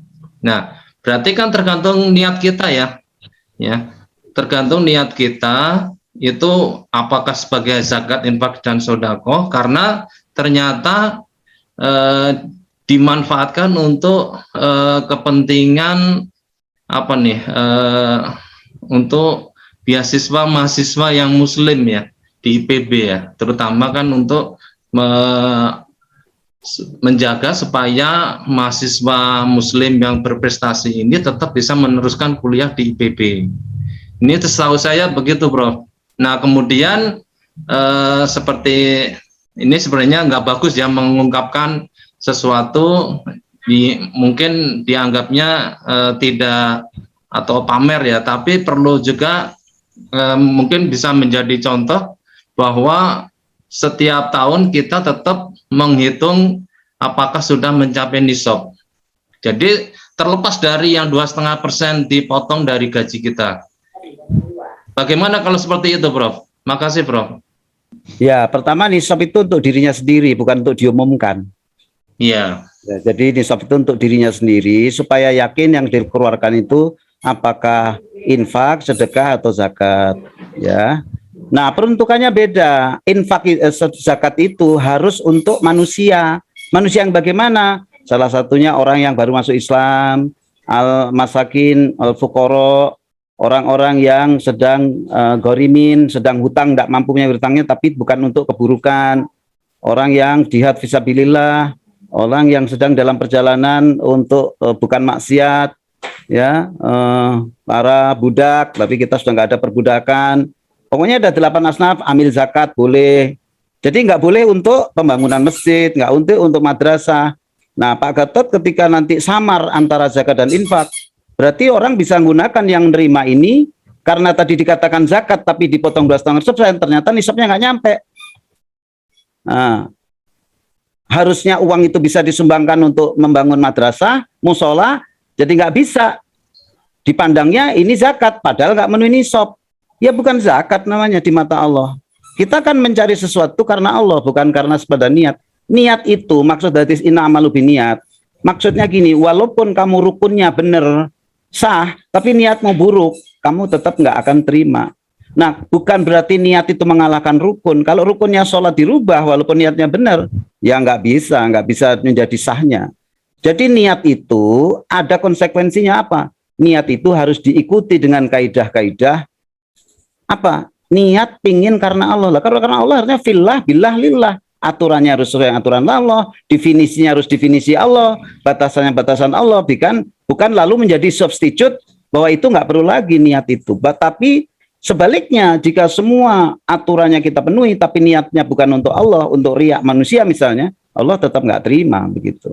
Nah, kekurangan-kekurangan dalam ibadah, tapi karena niatnya lurus, kekurangan yang dia tidak ketahui, nggak sengaja, itu Allah akan tetap dapat terima karena niatnya bagus gitu. Atau niat itu belum terpenuhi karena dia sakit, meninggal sebelumnya, Allah tetap terima niatnya itu. Nah, begitu maksudnya. Jadi tetap kalau menurut saya sih, karena peruntukan infak sedekah itu beda, ya. Sekali lagi, kalau zakat itu harus kepada manusia, nggak boleh untuk kebutuhan perbaikan masjid, madrasah, konsumsi, nggak bisa, harus orang. Apalagi uang zakat dipinjemin untuk modal orang-orang miskin, pinjemin. Kalau pinjemin kan berarti uangnya kita, padahal 2,5% itu uangnya orang lain, bukan uang kita. Salah guna lagi jadinya ini. Wah, zakat kita semakin meningkat, Pak. Kita bisa memodalin orang, kita pinjemin, nanti kita pinjemin 1 juta, kembali 1,200. Astagfirullahaladzim, malah dikasihin bunga, saya bilang. Itu zakat itu uang mereka, bukan dipinjemin, ente yang pinjem, tak gituin. Ya. Nah, ini, kalau infak sodako, sunnah. Kalau sodako itu tidak berupa uang, nasihat sodako, senyum yang baik sodako, loh, boleh. Gitu. Jadi berbeda sekali, karena berbeda itulah, bahkan peruntukannya berbeda. Kalau di zakat, fakir mungkoro. Kalau infak, itu orang tua kamu, kemudian anak kerabat kamu, anak, adik, boleh. Infak urutannya bukan fukoro, fakir miskin urutan terakhir, kemudian anak yatim, baru fakir miskin urutannya. Yas'alunaka lil infak, ya, terus dikatakan itu untuk siapa? Afdolu, ya, lil walidaini wal akrobuna wal yatama wal masakin. Beda urutannya kalau itu bukan zakat. Jadi apa? Kita harus sadar ketika mau niatkan perbuatan, mau zakat, mau infak. Walaupun besar dari 2,5%, kalau kita niatnya infak, tetap infak jatuhnya. Ya. Gitu. Jadi tetap itu yang dikatakan prudent tadi. Harus bukan hanya karena asumsi yakin, tapi ainul yakin. Nah, kasus kayak Pak Azam tadi, kalau misalnya tanpa menghitung, ada pengeluaran, istri sakit, pengobatan banyak, terus kita merasa uang yang kita punyai tadi asumsinya tetap nisab, dijumlahkan dengan uang yang sudah dipotong dari gaji tetap memenuhi nisab. Nah, ternyata tidak, karena kita nggak kita hitungkan, berarti bukan zakat. Nah, berarti peruntukannya sama yang menerima zakat, karena diusulnya zakat nggak boleh ke gedung, padahal boleh itu dibantu untuk masjid, untuk pembangunan rumah sakit, boleh. Nah, jadi maka namanya ada amil mabasnas kan, zakat, terus kemudian sodakoh dan infak. Nah, jadi kita harus zis itu kan, zakat, infak, sodakoh. Jadi ada bedanya dikasih nama zis. peruntukannya beda, kegunaannya berbeda gitu Mas Gatot. Jadi itu yang disebut dengan warok gitu loh. Nah, ya. Ya, matur suwun, Prof. Nggih, sami-sami. 21 silakan kalau Bapak Ibu kalau masih ada. Alhamdulillah. Kalau masih ada kami silakan. Wah, kelihatannya sudah nggak ada lagi nih. Iya, kelihatannya. Ya, ada ibu-ibu tadi, Ustaz. Assalamualaikum. Waalaikumsalam, Bu Prati. Ya, saya menyimak ini tadi Jadi Prof, itu kan nisab itu kan harus betul-betul benar ya jumlahnya gitu ya Prof ya. Nah, sekarang kan ditegaskan nisabnya itu senilai 85 gram emas. Nah, zaman sekarang ini kan emas itu fluktuasi sekali ya, Bro. Jadi menghitungnya pada saat memang hari H, pada saat kita mau membayarkan. Betul Bu, ya. Itu lagi menjadi prinsip. Emas itu emas yang logam mulia ya, berarti yang mudah menghitungnya, atau emas yang mana nih Mas Prof? Sekarang kan macam-macam. Ya emas ya logam mulia, emas itu makanya juga ada hadis yang mengatakan 100 gram. Berarti apa tadi kata Pak Azam? Bisa lebih, bisa kurang, karena ada hadis lain bukan 5 tapi 100. Nah, orang yang takut tadi dia menghasilkan 100, kalau tidak 100 dia nggak pernah zakat karena ternyata susah untuk 100 gram. Jadi ada juga hadis yang 85 gram. Kalau saya ya milih yang 85 supaya 85 ya 5 gram gitu. Nah, gitu. Jadi memang tapi itu logam mulia pada hari itu ya, pada saat kita itu harga saat itu ya. Karena memang emas itu alat tukar ya. Jadi memang emas itu relatif sebetulnya harganya paling stabil. Kalau kita di Arab emas itu stabil. Jadi kita lebih stabil nabung emas kan. Hitungnya dengan emas perhiasan kan bisa melenceng ya Prof. Ya betul Bu, betul. Nah. Iya. Terus yang kedua gini Prof, zaman orang tua kita dulu kalau zakat itu kan sering kita langsung menyampaikannya kepada penerima yang memang sah. Sekarang itu kan banyak sekali ya Prof, dari yayasan-yayasan itu yang selalu kirim WA ke berbagai orang itu. Nah, kalau kita memperhatikan mereka itu jadi tidak menyampaikan secara langsung, hukumnya itu bagaimana ya Prof? Ya, sebetulnya dua-duanya boleh Bu. Cuman yang harus kita perhatikan gini loh. Gini kira-kira ya. Ibu di komplek 1 RT banyak orang yang 8 asnaf itu, fuqara, miskin, orang yang berutang nggak mampu gitu ya. Ya. Nah, sekarang saya pertanyaannya, kira-kira Ibu akan mendahulukan orang itu atau orang yang di pulau lain? Ya, tentunya yang di dekat rumah. Nah, betul, itulah yang disebut dengan tetanggamu yang ada di depan pintumu. Nah, terus secara diameter, perimeter tadi itu ya makin jauh sedikit, Jadi jangan sampai lompat ngasihin zakat sama orang di pulau tertentu, sebanyak tetangga tertentu, orang-orang tertentu tetap kelaparan. Ini karena kita suka lompat-lompat gitu. Jadi yang dekat itu lebih utama. Nah, sekarang kalau tadi memilih misalnya Ibu lewat perantara, nggak jelas ngasihnya siapa, sedangkan Ibu tahu betul orang memenuhi 8 asnaf, ya afdol kita sendiri, atau mungkin kalau ada yang takut kelewatan, Ibu sebagian juga lewat lembaga, misalnya masjidnya, atau lembaga-lembaga lain yang memang ada dan itu bisa dipercaya. Ibu yakin akan diberikan kepada siapa, dan yang paling dipastikan 8 asnaf itu harus betul. Kalau dia dikeluarkan untuk selain 8 asnaf, jadi diputar, dipinjamkan untuk uang modal pinjaman, itu jelas jangan. Kalau tahu begitu, nggak sah itu. Ya, karena menyalahgunakan peruntukan. Jadi mau pakai lembaga atau pakai sendiri nggak apa-apa. Jadi cara menguturnya gimana? Kalau Ibu tahu, Ibu sejumlah zakatnya itu hanya untuk cukup orang yang ternyata semua ada di wilayah Ibu, dan Ibu tahu, tanya dulu masjid-masjid, ini zakat dikasihkan kemana? Akan kita utamakan di sini, masjid saya utamakan di sini dulu ya Ibu, nggak apa-apa gitu, karena Ibu tahu, malah boleh menitipkan ini orang-orang yang tidak meminta tetapi dia tahu fuqara wal masakin, dia gorimin, dia orang yang baru masuk Islam, boleh Bu menyarankan begitu. Nah, kalau Ibu yakin sendiri juga nggak apa-apa, jadi dua-duanya boleh, bagus semua. Asal perhatikan Terima kasih. kaidah-kaidah. Terima kasih Prof. Baik. Ya. Ini ada satu lagi, ada yang resen. Prof. Iwan, monggo, kami persilakan. Baik, Assalamualaikum warahmatullahi wabarakatuh. Oh, Pak Samsu toh, kan ngomong Prof Iwan saya jadi asing nih. Begitu Pak Samsu, alhamdulillah. Iya, monggo Pak Samsu, pemain badminton tangguh. Terima kasih Prof Agus, Prof Kudang, terkait dengan tadi zakat tadi ya. Pak Ustadz Kudang sudah menyampaikan tetangga itu lebih baik gitu ya. Ya. Tetapi ada juga hadis kalau nggak salah itu mengatakan berzakat atau bersedekah kepada kerabat itu juga dapat 2 pahala itu Pak Ustadz. Gimana Pak? Tadi ada juga hadis yang menyatakan kalau kita berzakat atau bersedekah, berinfak kepada kerabat ya, yang bukan tanggungan tapi katakanlah saudara, itu malah kita mendapatkan 2 pahala.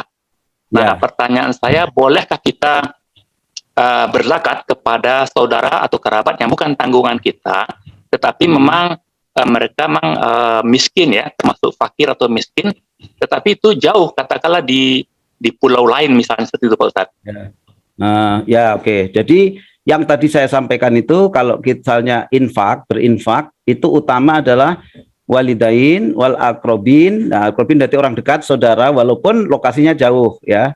Nah, terus bagaimana kalau zakat diberikan itu? Sekarang yang penting gini, dia memenuhi syarat 8 asnaf enggak? Apa dia bukan tanggungan kita, misalnya ke anak itu nggak boleh zakat, memang wajib menafkahin anak ya, wajib. Jadi nggak bisa zakat ke anak, nggak bisa zakat ke orang tua, karena termasuk anak juga bertanggung jawab kepada orang tua. Pembantu boleh ya, padahal tanggung jawab kita, tapi boleh gitu zakat, asal apa? Dia itu fuqara makin ya. Kalau fuqara itu kurang lebih pendapatannya 30% dibanding 70 pengeluarannya. Kalau sebaliknya itu masakin. Jadi dia 70% dapat tapi nggak mesti cukup gitu ya. Kadang cukup, kadang enggak. Nah, itu. Jadi ada tingkatannya kenapa disebut fuqara masakin. Nah, jadi kalau tadi jauh dia memang bukan tanggungan, dia adalah punya hubungan darah, ya enggak ada masalah karena 8 asnaf dipenuhi, jadi ya tidak melanggar gitu loh. Yang jauh tadi juga bukan saya mengatakan haram, tapi lebih baik, lebih yang duluan gitu loh. Nah, begitu. Nah, tapi tadi hadis itu harus dibaca ulang Mas, apakah kata-katanya zakat atau infak. Ya. Nah, itu. Jadi harus dilihat dulu, karena kalau dia infak ya berarti klop dengan ayat Al-Qur'an itu. Ya. Nah, jadi kalau dia klop ya berarti itu maksudnya itu. Tapi kalau memang ada, yang penting begini kalau itu zakat. Kenapa 2 kali? Karena orang punya kedekatan nasab. Kedua, dia itu adalah orang yang masuk dalam 8 asnaf dalam At-Taubah 60. Karena ada di At-Taubah 60 8 asnaf itu, ya sahlah sebagai zakat gitu. Itu. Dan itu bagus karena apa? Keluarganya kan bagian dari kekeluargaan Islam. Satu agama aja al-ikhwah. Bagaimana kalau dia saudara lebih dekat lagi ke kekeluargaan itu? Jadi ya mungkin itu yang menyebabkan dia mendapat 2 kali gitu. Nah, tapi kalau tingkatnya sama, orang satu tinggal di sekelilingnya dengan yang di jauh, ya tentunya common sense reasoning juga melihat bahwa itu lebih utama gitu. Kalau enggak nanti banyak orang luar dapat sesuatu, tetangga kita tetap miskin, padahal mereka lebih patut untuk kita bantu. Kira-kira akan terjadi ketimpangan kalau kita selalu berpikir yang jauh gitu. Gitu Pak Samsu. Sama-sama. Nah, ada yang mau nanya itu. Siapa itu? Saya lagi, Prof. Boleh, Prof? Tanya Pak Agus dulu. Oh ya, Pak Agus. Boleh. Ya. Oke. Pak Agus lagi off ya? Ada. Oh, boleh. Terima kasih. Ya. Oh, ini, Pak Gatot, monggo. Ya, makasih. Begini, Prof. Kudang. Tadi kita kembali ke materi yang disampaikan Prof. Kudang ya. Jadi ketika teman dekatnya itu berbeda gender ya, dan bukan muhrim, itu bagaimana hukumnya, Prof? Apakah selama masih bisa menjaga sesuai syariah Islam, apakah masih bisa dilanjutkan atau bagaimana, Prof? Terima kasih. Ya, saya kira tidak ada masalah teman-teman selama kita tetap pengertian teman dekat kan bukan itu ya, tadi saling menasihatin, banyak pembimbing kita dalam S2, S3 juga banyak dosen yang putri. Ternyata dosen itu bijak, memberikan nasihat kepada kita tentang itu, membesarkan hati kita dan bagus.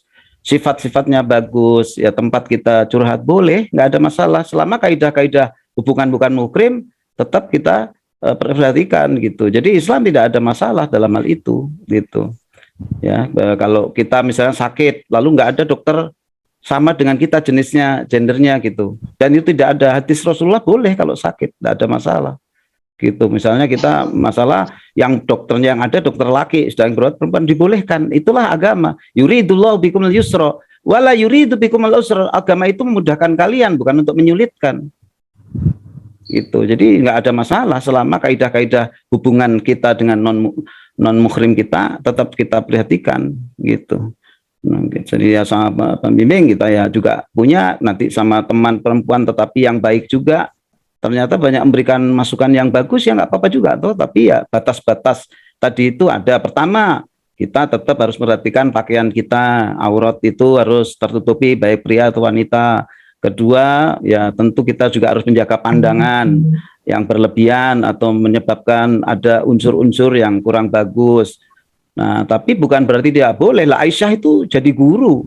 Aisyah itu saking cerdasnya, dia kadang-kadang ikut menjadi penasihat perang. Ya, selama kaidah-kaidah itu tetap terpelihara, Pak Gatot gitu. Jadi bukan harus sesama kita laki dengan laki, perempuan dengan perempuan, tidak boleh aja. Karena tadi itu buat nasihat. Berarti termasuk saat konsultasi ya, Prof ya? Kan konsultasi. Pada saat konsultasi kan di dalam ruang dosen gitu ya. Kalau hanya berdua dan beda. Nah itu kaidah. Itu kaidah. Kalau saya waktu itu dibuka pintunya. Kalau yang datang tuh mahasiswa, saya buka pintunya. Tolong buka pintunya. Nah, tapi kalau laki-laki, nah itu silakan pintunya tolong ditutup. Kalau saya begitu, Prof. Apakah harus memang begitu ya? Sesuai syariat. Ya kalau sekali lagi ya, kita ini bukan masalah boleh nggak boleh. Ada lagi mengatakan yang penting kan iman kita. Memang kalau menurut klaim Anda mah iman Anda kuat, tapi jangan lupa kalau dua itu adalah orang bukan muslim, pasti ketiganya setan. Dan banyak kasus kejadian terjadi pada orang-orang yang kita duga, Mas, alim, bagus, tapi karena merasa dia yang penting kan niatnya pelaku kita itu boleh niat, tapi kalau Allah ngasih peringatan harus kita perhatikan, lebih tahu mana kita sama Allah. Wong Allah yang nyiptain kita, tahu seluruh organ fungsional kita. Jangan sok-sokan kita yang penting alim ya. Nah, jadi orang alim itu apa cirinya? Malah justru takut sama Allah, hati-hati, sehingga berhadapan sama murid aja yang dikamin dia buka jendela, enggak menyuruh ke tempat-tempat yang hanya berdua. Enggak begitu, itu kaidah. Gitu. Jadi menghilangkan fitnah juga dicontohkan Rasulullah. Ada yang bertanya, terus Rasul mengatakan kita nanti ngobrol di sana aja karena saya takut ini jadi fitnah, walaupun bukan demikian gitu. Jangankan itu, Mas Gatot, si Aisyah kan pernah ketinggalan waktu dalam perjalanan karena badannya kecil, sehingga yang ngangkut dia itu nggak kerasa kalau Aisyah itu lagi tidak dibawa di tempat yang dipotong itu. Akhirnya kan dia sendirian dibawa sama seseorang, orangnya itu sampai sahabatnya Rasulullah itu nggak mau naik kuda itu, dia di jalan sambil narik kodanya. Itu aja difitnah sampai Rasulullah nggak bicara sama Aisyah. Aisyah juga kehilangan nafsu makan sampai parah sekali, langsung turun ayat. Kalau kamu mendapat informasi dari orang-orang itu, perhatikan dia itu hipokrit atau bukan, orang-orang yang imannya kuat atau bukan, jangan mudah percaya. Nah, jadi yang pertanyaan Bu Komariah tadi kan, jadi kita harus hati-hati sampai kita punya keyakinan. Gitu, Mak Gatot ya. Matur suwun, Prof. Baik, ini ada satu lagi coba lihat dari Bu Komariah, kalau naik ojek bagaimana hukumnya gitu? Aduh, gimana ya? Kan masalahnya begini, kalau dia ndak ada orang yang nganter, dia sendirian, suaminya lagi kerja, dia harus naik kendaraan. Ya sudah, kita pokoknya duduk yang benar, ini seperti itu, nggak ada pilihan. Ini udah kondisi terpaksa, Pak. Gitu ya, lain sekali. Karena nanti saya juga takut mempersulit agama gitu. Tapi kalau di kelas itu tadi kata Pak Gatot atau di ruangan kan masalahnya nggak ada kesulitan untuk buka pintu gitu loh. Yang penting itu. Nah, pernah saya dulu waktu ini juga sering gitu. Jadi kalau nyewa ojek sama istri saya, saya pinjem dong ojek 2, saya yang nyetir, kalian ikut berdua gitu. Pernah begitu juga ngalamin gitu. Ya tapi kalau ada saya, kalau nggak ada saya atau sisi saya nggak boleh belanja. Ya disitulah memang harus ada hal-hal yang sangat juga ya apa ya, katakan tadi ada hukama ya, kebijakan-kebijakan yang memang sudah kondisinya kita tidak mungkin lagi darurat, dia harus keluar misalnya beli obat untuk anaknya yang sakit, ojek nggak ada yang perempuan misalnya, gimana Mas? Ya kan boleh juga toh gitu. Ada urusan lebih besar. Tapi kalau tadi di ruangan sendiri ngundang siswinya atau siswanya dosen perempuan di tempat tertentu yang berdua, ya jelas itu sebetulnya unnecessary kan. Itu tidak sesuatu yang emergensi gitu. Gitu. Terima kasih. Baik. Ini sudah 21.37, kelihatannya sudah cukup ya Bapak Ibu ya, dan besok kan masih hari kerja. Ada Pak Agus, mohon maaf, ada yang nulis di chat nih satu pertanyaan. Di chat tuh Pak Agus, dari Bu Komari ya. Bu Kresna kalau tidak salah itu. Bagaimana cara selalu dekat dengan anak gadis yang mulai tumbuh dewasa? Oh ya, mungkin tadi pas saya tadi saya sempat terlempar tadi. Mungkin pas saya terlempar. Oh iya. Ya ini ya Bu Kresna siapa ya? Mohon maaf, ini ada pertanyaan. Jadi ya saya kira anak perempuan sama anak laki beda. Jadi memang ya pendekatan itu dengan anak gadis harus betul-betul bisa jadi teman, bisa jadi ibu, bisa jadi kakak. Sehingga anak itu tempat curhatnya ibunya. Kalau sampai tempat curhatnya ke orang lain di luar karena nggak punya kesempatan, ibunya sibuk atau kurang perhatian, sehingga anak ini bisa menjadi anak yang terdidik oleh orang lain. Padahal kata Rasul, Anisa'u madrasatul lil aulad. Wanita itu pendidik madrasah anak-anak terbaik. Jadi kalau dia sampai curhat ke ibunya, pasti itu terbaik kesempatan. Bagaimana caranya? Harus tahu sifat anak, harus tahu wataknya anak, harus tahu kesenangan. Seperti guru SD di luar negeri banyak terdidik, sehingga mereka itu nggak perlu melihat nama, catatan, begitu tahu namanya apal, tahu dia ini bakatnya apa, anak ini gimana, cara mendekatnya gimana. Jadi guru-guru di sana itu terdidik betul, sehingga penerimaan rapot dia itu cuma nyebut nama, dia sudah tahu apa prestasinya, wataknya. Oh, he is a good ambassador, dia good storyteller, udah tahu semua karena diperhatikan betul. Nah, kira-kira kalau kita sebagai orang tua bisa gitu kepada anak, tentu anak itu akan menjadi pusat curhatnya kepada orang tua. Nah, begitu, insya Allah. Ya, kasih. Cuma satu tahunya. Ya itu cuma satu Pak Agus. Ya. Pak. Monggo Pak Agus. Pak Agus, sudah Pak Agus? Ya. Apa keputus ya? Baik. Ya. Baik, Bapak Ibu ada untuk kita sebelum kita tutup dari Pak Ustadz gitu. Ya. Monggo Pak Ustadz. Bismillahirrahmanirrahim. Alhamdulillahirabbil alamin. Astaghfirullahaladzim. Innahu huwal ghafurur rahim. Hamdan yuafi ni'amahu wa yukafi mazidah. Ya Rabbana lakal hamdu wa ma yanbaghi li jalali wajhikal karim wa adimi sultanik. Allahumma salli ala sayyidina Muhammadin wa ala alihi wa sahbihi ajmain. Qalu subhanaka la ilma lana illa ma 'allamtana innaka antal alimul hakim.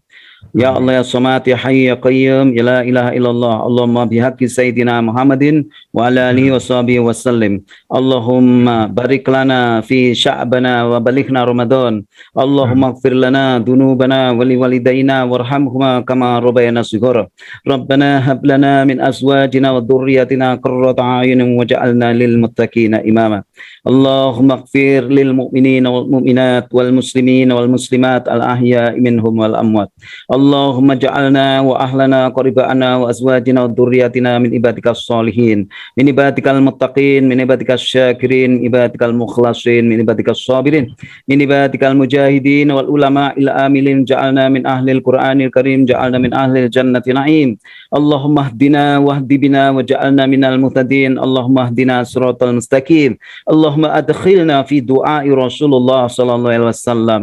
Ya Allah ya arhamar rahimin. Allahumma Allahumma arinal haqqa haqqa warzuqna tiba'ah wa arinal batila batila warzuqna istinabah. Rabbana zidna ilma farzuqna fahma. Allahumma ftah lana hikmatak wansur alaina rahmatak min khazaini bi rahmatika ya arhamar rahimin.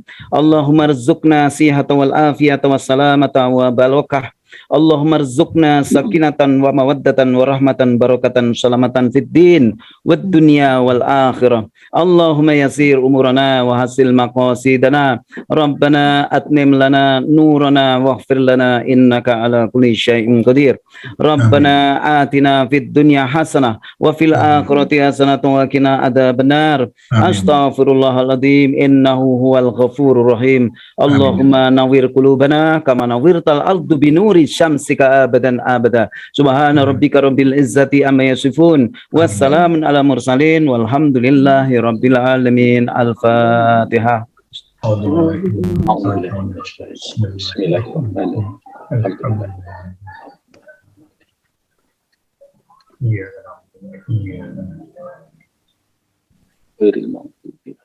Afu, mohon maaf. Yeah. Alhamdulillahirrabbilalamin. Bapak Ibu, marilah kita tutup pengajian kita ini dengan doa kafaratul majelis.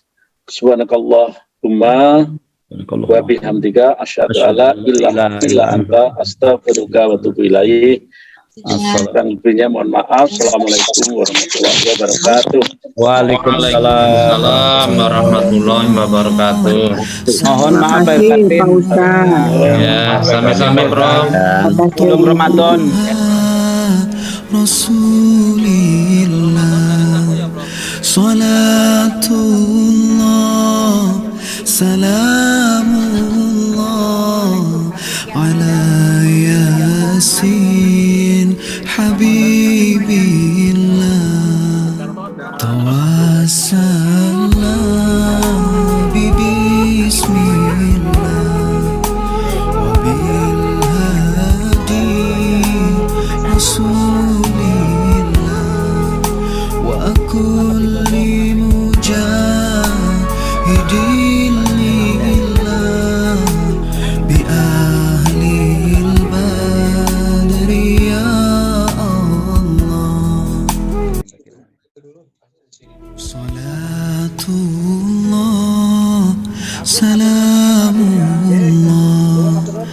ala taha rasulillah